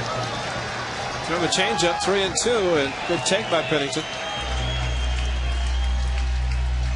And that's when you're patient. You can take a 3-2 changeup. A lot of hitters are gear up, thinking fastball, and not able to make adjustment when they're thinking fastball. So I think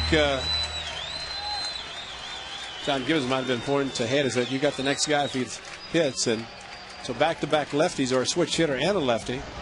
So Bale gets both of them.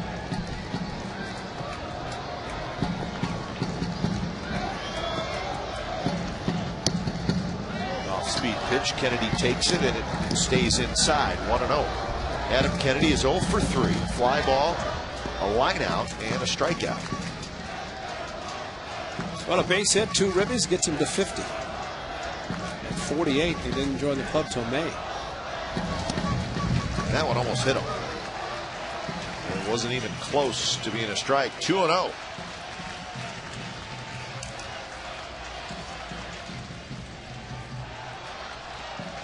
A couple of grand slams in the career of Adam Kennedy.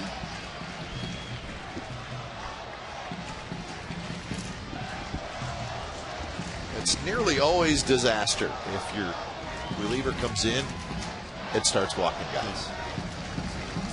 remember Pennington bunted at the first pitch. Yeah. Ended up walking with 3-2 changeup. Kennedy right back to the mound, and Bales throws it away. Wow. He decided to go to second instead of home. 2-run score. A huge mistake by John Bale.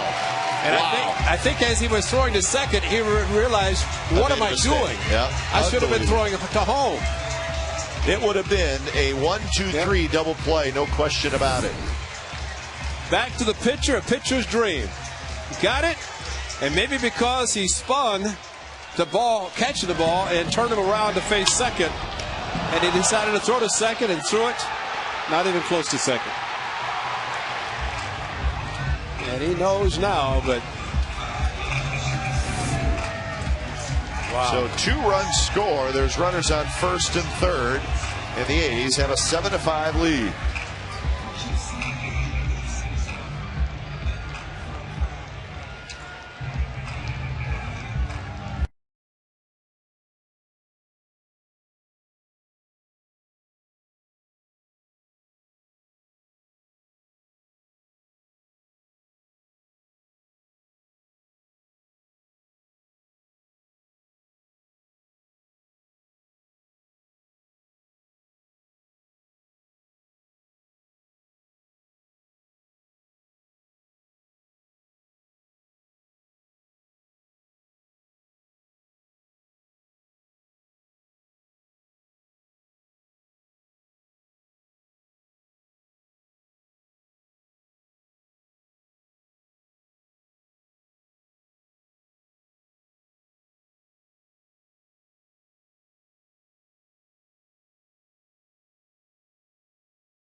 Comcast Sportsnet California is brought to you by Jack Daniel's Tennessee Whiskey. Please drink responsibly. A huge mistake by John Bale, the reliever. He's take advantage, scoring twice and looking for more. The first pitch from Robinson Tejeda is in for a strike to Rajay Davis. Pennington now at third. Kennedy at first. It's a fielder's choice, E1 RBI for Kennedy.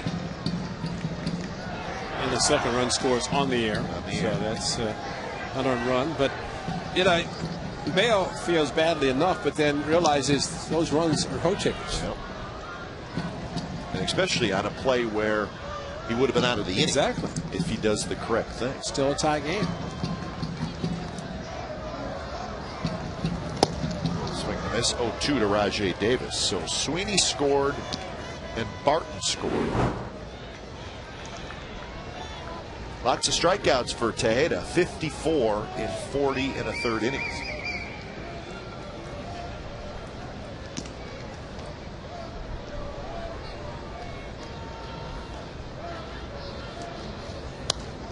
Pop up just below us.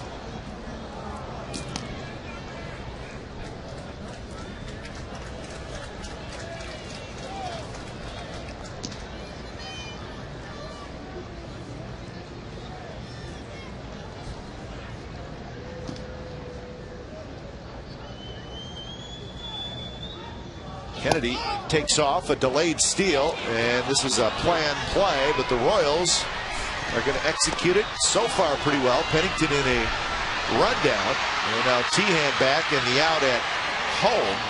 Kennedy ends up going to third, but you could tell it was a planned play by the A's. Kennedy kind of took a late dash for second base. But if he's going to stop, then Pennington has to be running as soon as the throw goes through. because Kennedy was not running full speed. But Haspel did a good job, ran right at Pennington, forcing him to make a move. But, you know, you normally do that with 2 outs. Yeah, because you want to give your hitter a chance to knock in the run from third with less than 2 outs. And I think Pennington thought there were 2 outs because he started to go to his position.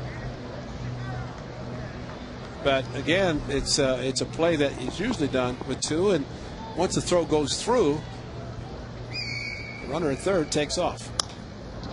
A little flare to right field, and that's going to drop for a hit. Davis knocks home Kennedy. It's 8-5. Chip shot. Rajay's good at it.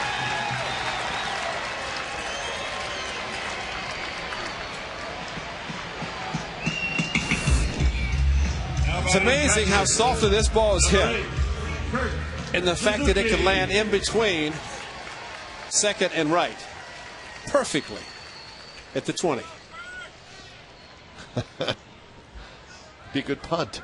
Yeah, I mean, that's the chip shot that punters like to make. Yeah. Since you brought it up.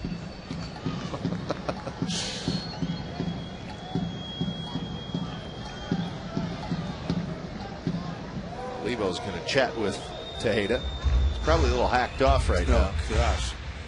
I mean, talk about extra outs. The A's were concerned Saturday in Anaheim when they gave the Angels so many extra outs in the 7th inning. Angels scoring 7 unearned runs.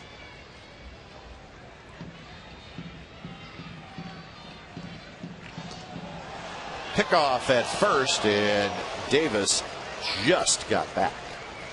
You know, should have known there was going to be a pickoff attempt because John Gibbons called time to get his catcher to look at him, and Rajay was going to be out. But you talk about a great slide or dive back into the bag. He changed directions in midair to avoid the tag by Butler.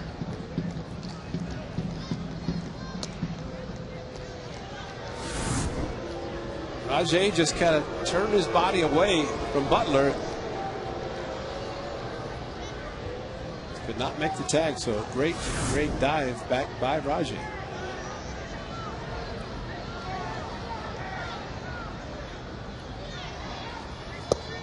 Outside corner strike to Kurt Suzuki. Kurt, 3 ground ball outs in this game. One of them, Haspel made a great diving play to get Suzuki, but that play did knock in a run by Suzuki, so he's got 63 RBIs now in the year. Davis not going, and the pitch outside, 1-1.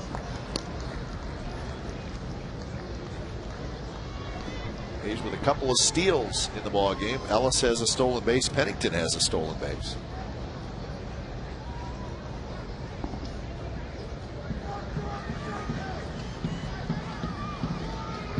Davis goes, pitch out, throw to second base, way high, and Rajay Davis has the stolen base.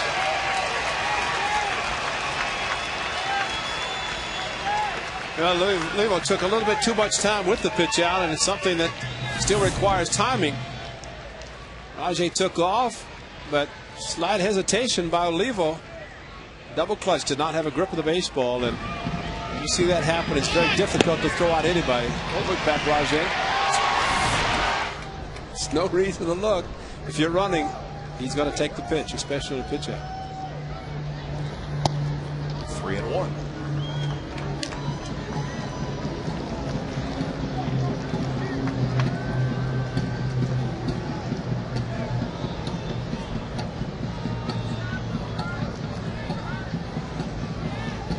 Three runs in for the A's here in the bottom of the 6th.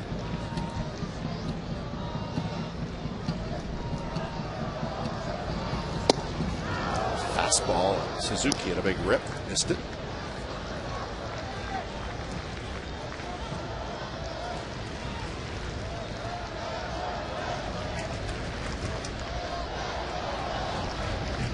A very strange inning indeed. The A's will take the 3 spot.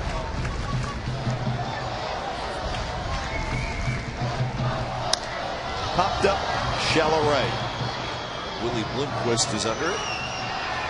That'll do it. A's take the lead with a 3-spot. It's 8-5 A's over the Royals as we head to the 7th.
$999 in cash every hour of every day in September. Visit cashcreek.com for details.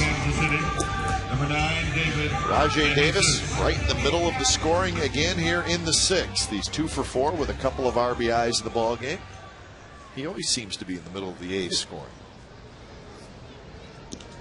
Craig Breslow threw 2 pitches in the top of the 6th, got a double play ground ball.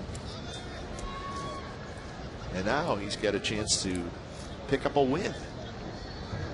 Top of the order, DeJesus, and then Bloomquist, and then Butler for the Royals.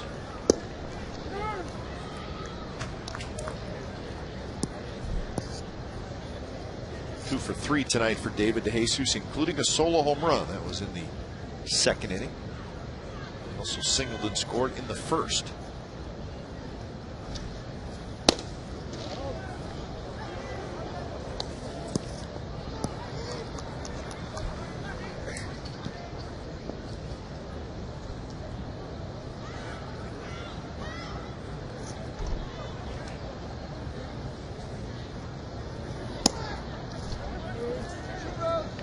Quick look at the scoreboard. We talked about the Blue Jays 18-10 win over Texas. That's right, 18-10,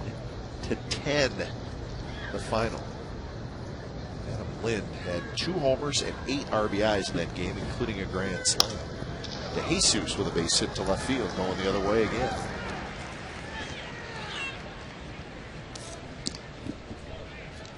So hit number 7 for the Royals.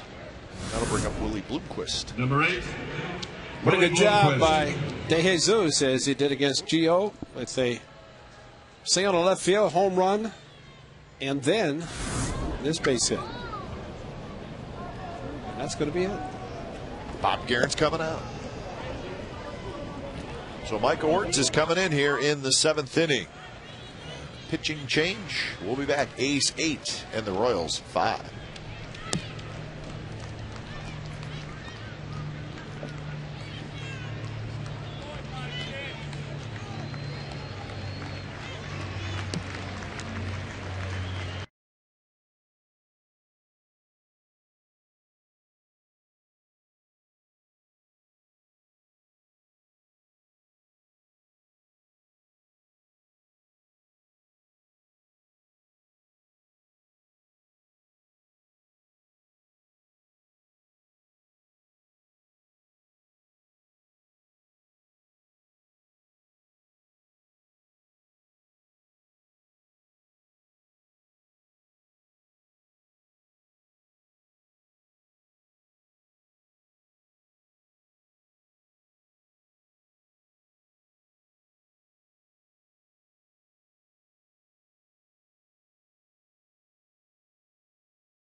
6th. The A's will host the Mariners at 105. That's this upcoming Sunday. 10,000 fans will get a 1929 Athletics hat.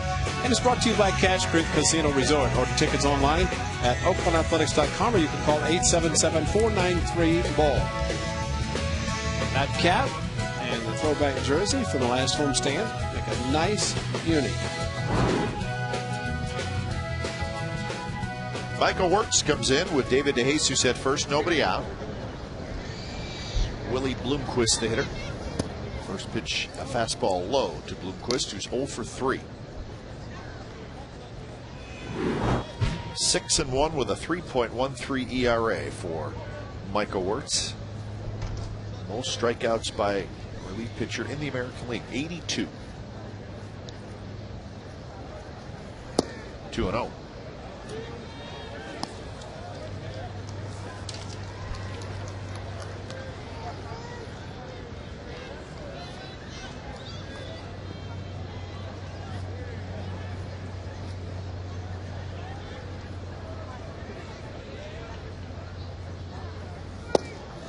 Fastball for a strike. In fact, the only relief pitcher in all of baseball that has more strikeouts than Wirtz is Jonathan Broxton, the closer for the Dodgers.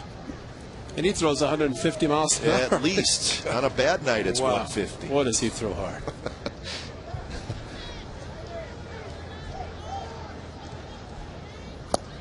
Slider, swing and a miss, 2-2.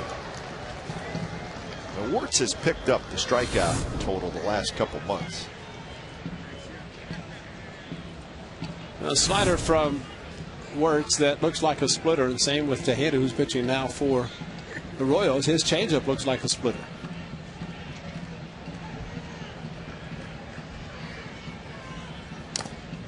Bloomquist just got a piece of it. In Wirtz's last 32 2/3 innings, he has 52 strikeouts.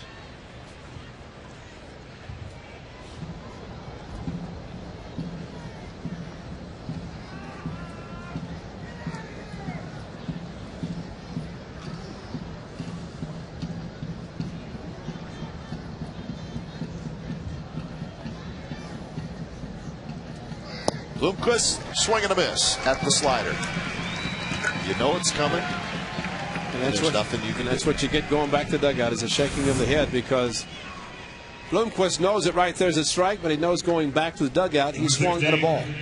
But it's so hard. I mean, that's just like a very well thrown split finger fastball that we know is a very difficult pitch to hit.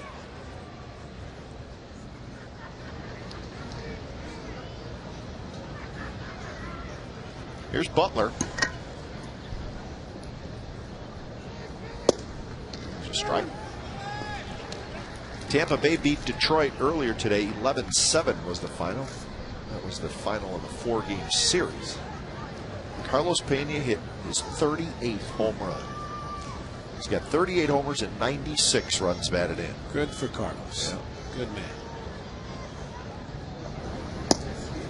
The Rays scored 6 in the first. Jared Washburn got knocked around today big time. He has not pitched well since coming over to the Tigers. Carlos Guillen hit a couple of home runs for the Tigers in a losing effort. Butler hits it high to right field. Sweeney back. Still going back, but room. He's got it. 2 outs.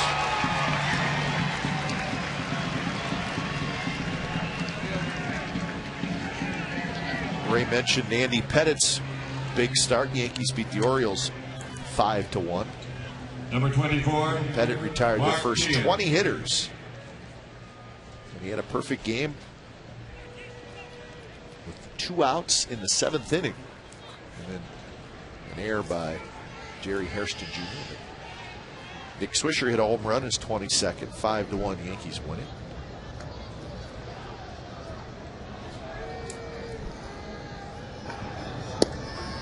Strike to Mark Teahan. Mentioned the Twins over the White Sox 4-1. Blackburn the winner, Floyd the loser. Joe Mauer hit a home run. He's got 26. What, he had 15 all of last year, 14? Less than that, maybe. Yeah. 0-2. So Toronto and Texas play the wild game, 28 runs scored, and you know what they have tomorrow? A doubleheader. Great. A doubleheader tomorrow. Jays and the Rangers.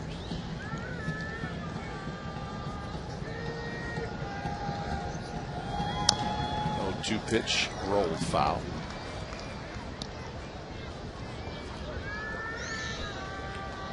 So Texas loses a game in the loses a half a game in the wild card race. They're now 4 back. Tampa Bay picks up a game, and they're 5 back. And the Angels are winning big in Seattle, 10-0 in the ninth. The big series starts tomorrow. The Red Sox at Tampa Bay. So Tampa Bay will be 5 behind Boston in that wild card, hosting the Red Sox for 3. Let's hope the Trop is jamming tomorrow night with a good crowd. Should be. Absolutely. You get to go out and see Joe Madden with the black hair. Check swing by Tien and not called by the third base umpire. And Bill Miller, I think, made a good call.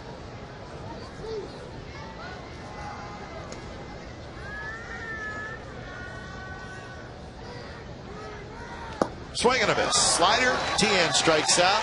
Couple more strikeouts for Michael Wirtz. 7th inning stretch. It's 8-5 Athletics. Ladies and gentlemen, it's the home half of the 7th.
Royals got 3 runs in the first inning. Mark Tehan with a double. And then in the second, David A's is a home run. So it was 4-0 Kansas City, but then the A's started their comeback. And it was the 3rd inning when they scored 5 times, and the runs just kept on coming. Biggest play in the game, though, game was tied 5-5. If John Bale throws home, it's a 1-2-3 double play, and the A's do not score. Instead, he throws it away at second base. The A's scored twice on that play. They added another run, so it was a 3-run bottom of the 6th. 5-7-2 for Kansas City, 8-7-0 for the A's. AT&T, the nation's fastest 3G network. AT&T, your world delivered. So a costly mistake by the Royals. And the A's have an 8-5 lead. John Bale is going to be thinking about that play for a while. Cust, Hairston, and Sweeney against Robinson Tejeda.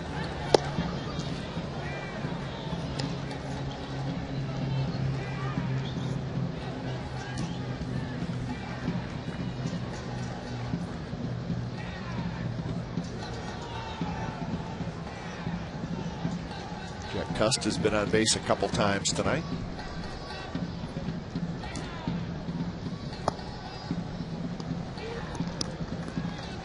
Well, the time to grab a player so you can get him on the roster, postseason roster. think it's up, right? It's 9 o'clock Pacific time. Half hour past. Not heard of. The only acquisition that we've heard was the Giants signing Brad Penny. That was earlier today. As long as you're in the organization by the deadline, you're eligible. 3-2.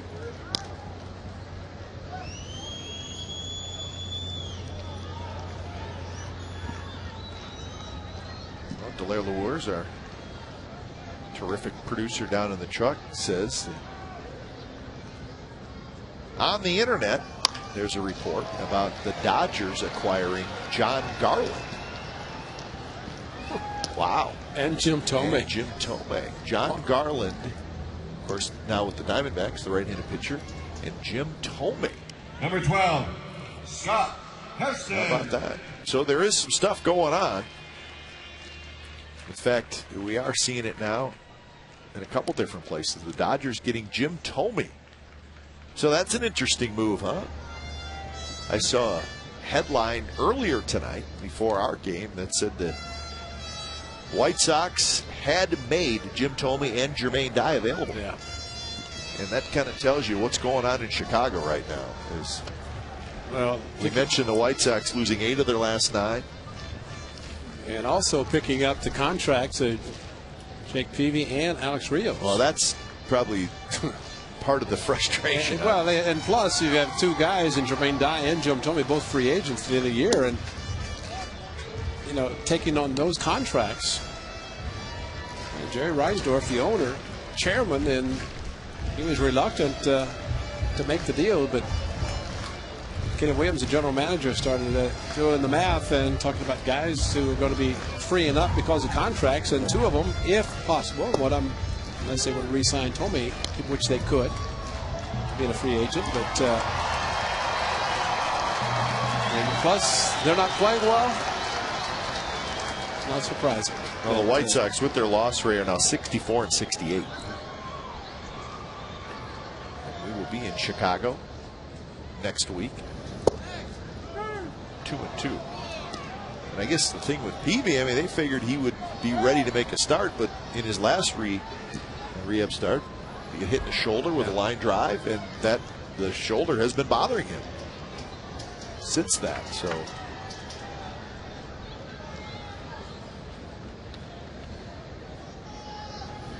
That's high. I guess it was 2 re-up starts ago where he got hit, and then his last re-up start, he felt it. His shoulder was bothering him while he was pitching where he had been hit.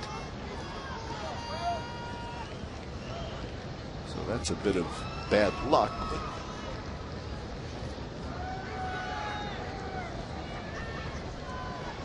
3-2. Swing and a miss by Scott Hairston.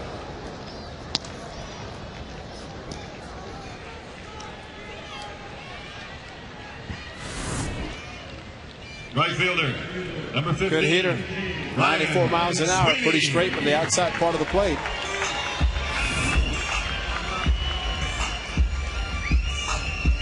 We're also getting a report, Ray, that Jose Contreras, A's faced a while back, has gone to the Colorado Rockies.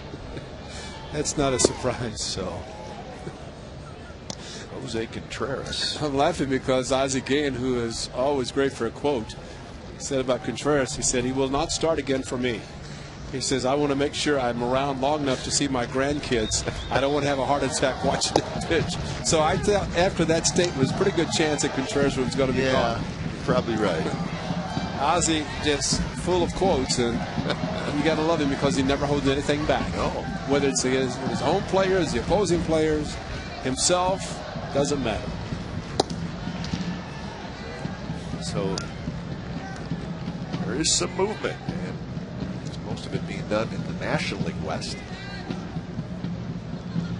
Jim Thome and John Garland to the Dodgers.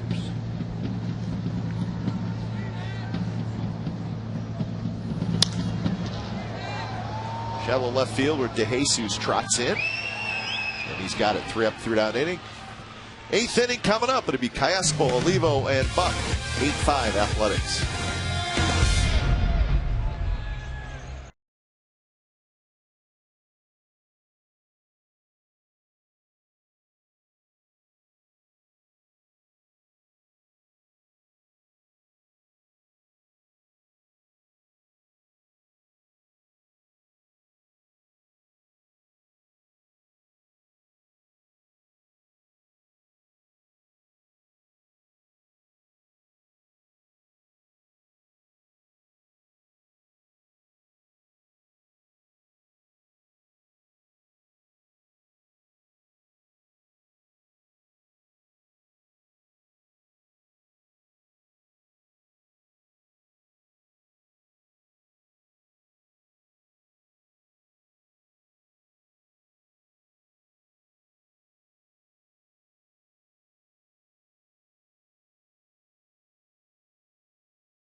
Well, fans are invited to stop by a special edition of Extra Innings with Robert Bwan Wednesday, September the 2nd. That's day after tomorrow. He'll be at the Holiday Inn, Oakland Airport at 77 Higginberger with special guests Joe Gonzalez and Kurt Suzuki. Get an autograph, enjoy great food, and you could win fabulous prizes. That's Wednesday, September the 2nd. It's after the A's and Royals game at the Coliseum. Head over to the Holiday Inn, 77 Higginberger, and you get a chance to meet two of the good guys in the Athletics, Joe Gonzalez and Kurt Suzuki. And a new pitcher for the Athletics. Brad Ziegler comes in the 8th. So Michael Wirtz, as always, a very strong inning. A couple of strikeouts. So Wirtz comes in the 7th, gets 3 outs. And Ziegler takes over here in the 8th. There's a shot right to Derek Barton, and that's the first out. Cayasco lines out.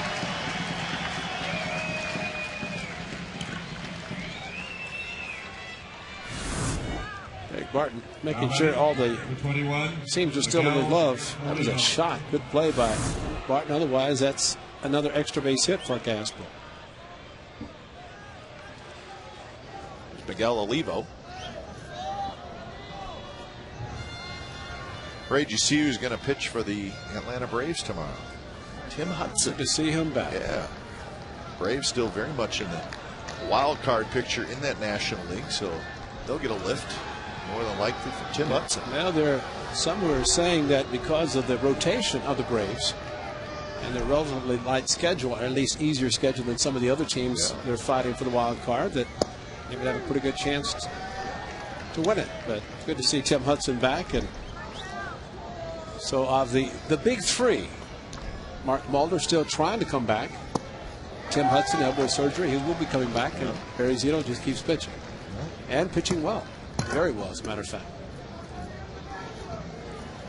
The Braves beat the Marlins 4-2, so Atlanta now just 3 back in that wild card race. Mark Ellis will field it, but it'll be a base hit for Miguel Olivo. Miguel Olivo had struck out 3 times, but he gets a base hit there. 1 for 4, and John Buck will hit. John Buck will not hit. Mike Jacobs is going to pinch hit. For Kansas City. Batting for number 14, John Buck.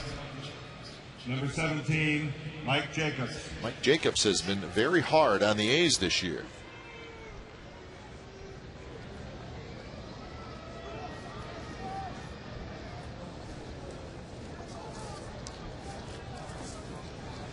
Well, he swings hard. And with the 16 home runs, that's the reason Royals got him. Should be 2, and it is 2.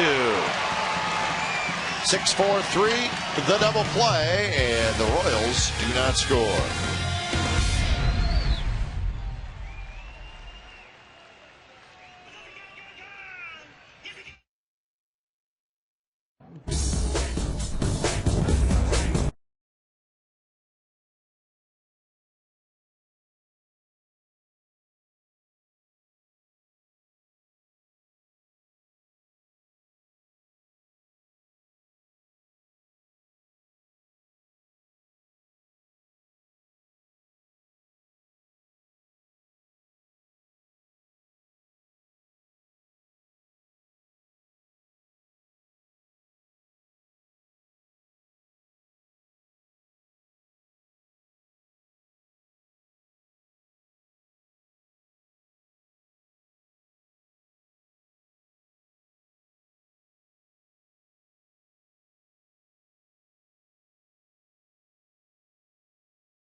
of the 8th inning, 8-5. The A's over the Royals.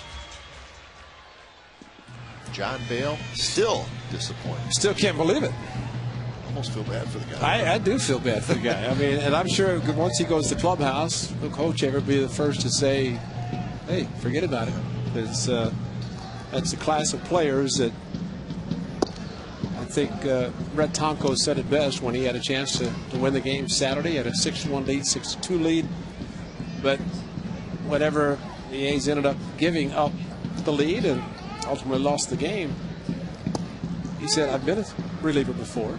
I know what it's like. He said, if I'd only been a starting pitcher, maybe it'd have been different. He says, but when you know what it's like to come out of the bullpen and give it up, as a starter, you can say, they're going to help me a lot more than they're going to hurt me. That's right. And I think that's going to be the same that Coach Hochevar would say about his teammate. But the A's definitely took advantage of it. First baseman, Jamie Wright, number 10, the new pitcher. He's the 4th pitcher of the night for the Royals. So Wright, the veteran, comes in the game. 1-4 with a 4.57 ERA for Jamie Wright.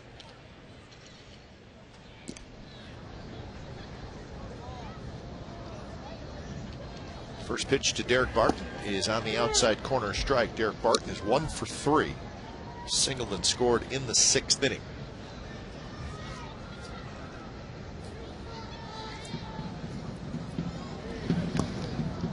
On deck is Cliff Pennington. Andrew Bailey loosening up in the A's bullpen. As of right now, it is a save situation.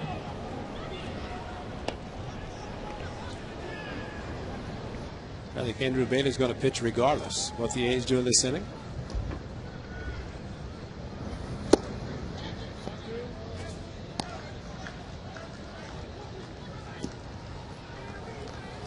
Tomorrow night it'll be Edgar Gonzalez getting a start. Recoil. The recoil. He's looking back. forward to it. Edgar Gonzalez against Kyle Davies, the young right-hander. So he got an answer. Said, "Starting mañana." And the first thing he did was him over his head. He's up for the starters now. There's 3 of the 6. Tomko, and of course Edgar in the middle with Brett Anderson next to him. And of course tomorrow night, our A's All Access show. We're going to have fun tomorrow night. Looking forward to it. 6:30 A's pregame live, and then the ball game at 7 o'clock.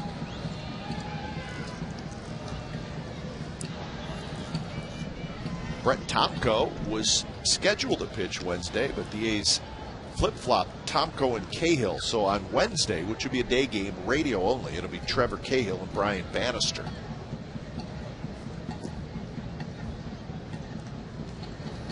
Three-two pitch, strike 3 called on the inside corner, 2 outs. 7 strikeouts for Royals pitchers tonight. number 26, Cliff. Well, a 2-seamer coming back to the inside part of the plate, and Barton, the first at bat, or second at bat that is, took a 3-2 curveball. This time the 2-seamer.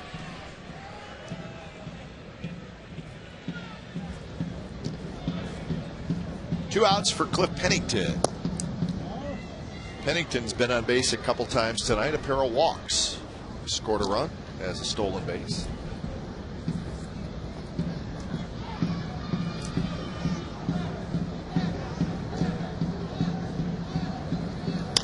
Anytime your 9th place hitter can draw a couple of walks, obviously turns the lineup over. And he's been in the middle of the 2 big innings the A's have had tonight. 3 in the 5th, or 5 in the 3rd, I should say, and 3 in the 6th.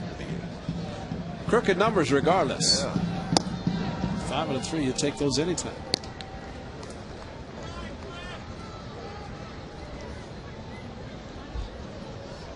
Overall, Pennington hitting .253.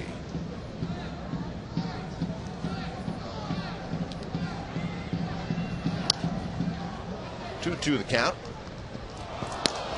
Like what he's done tonight, taking charge, and a couple of double plays turned by the Athletics. One that he took by himself, and ball close enough to the bag, and the other went to Mark Ellis, and he took and completed the double play. So the combination of Pennington and Ellis working well. Big curve, and Pennington swings and misses, and that'll do it. Andrew Bailey's coming in. He will try to save it. 8-5 A's. Ladies and gentlemen, join us this Saturday.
Special A's telecast tomorrow here in Comcast Sportsnet California. A's All Access. We are going behind the scenes at the Coliseum during an A's game. All the stuff that goes on inside the clubhouse. Chef Rodney. We got lots of things going on. So we're going to have fun tomorrow night. Coverage starts at 6:30 with A's pregame live, and then the ball game A's and Royals at 7 o'clock. Andrew Bailey comes on. He will try to grab the save as he faces Mitch Meyer, Unieski Betancourt, David DeJesus.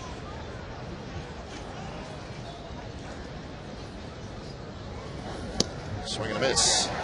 Meyer has grounded out, and then he walked in the fourth. He walked again in the sixth. So 0 for 1. Been on base a couple of times.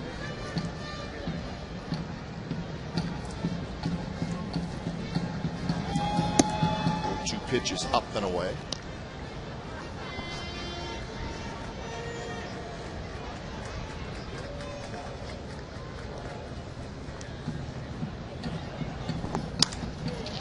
Off the end of the bat, Pennington has it, and that's the first out here in the 9th inning.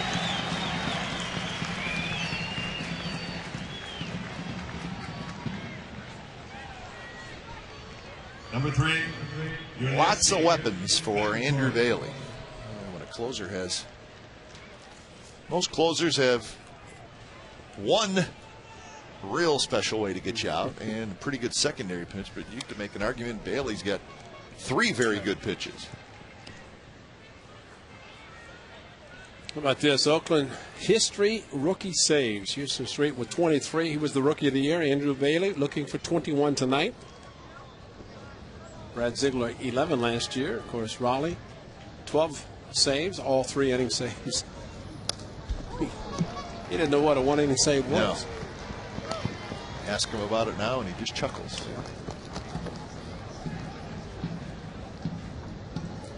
Well, fortunately, he's in the Hall of Fame along with another guy who had multiple inning saves, and that was Goose Gossage. It was sooner, so they made it to the Hall.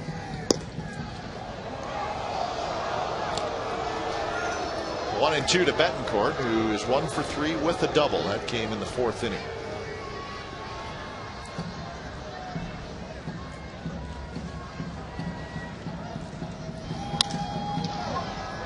reaches out and pokes that one into left center field for a base hit. Betancourt is 2 for 4.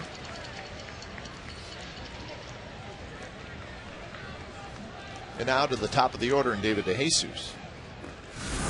Number 9, David.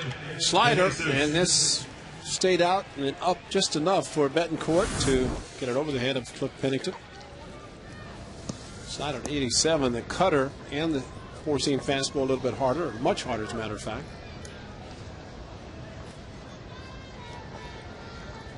Three hits for DeJesus, 2 singles and a home run. There's a fastball for a strike, so he's done his job in the leadoff spot.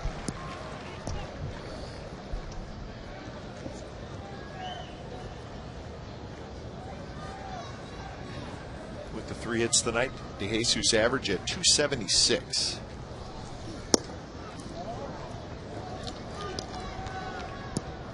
The Royals have actually out-hit the A's 9-7.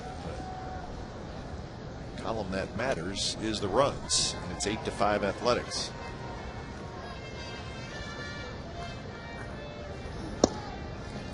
Two and one.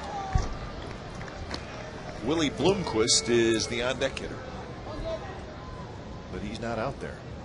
Got a pinch hitter out there. Brian Pena, the switch hitter.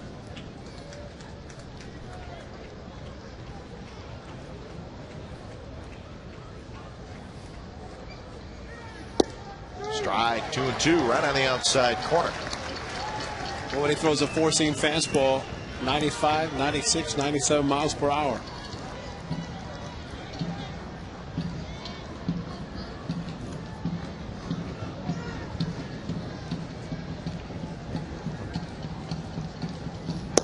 That one runs way inside, so 3-2.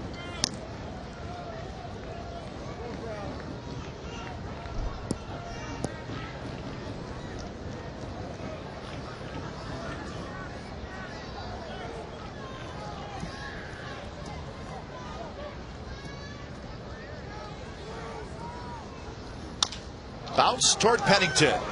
He'll flip to Ellis, to first, not in time.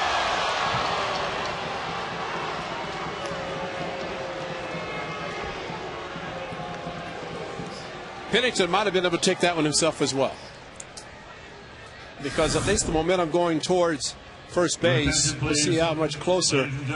A little bit too far away. Plus, he was kind of even with the bag. Did not have as good of an angle. But Mark Ellis got rid of it quickly. Good strong throw. DeJesus with just a little bit too much speed. So here's Brian Pena. He's a switch hitter.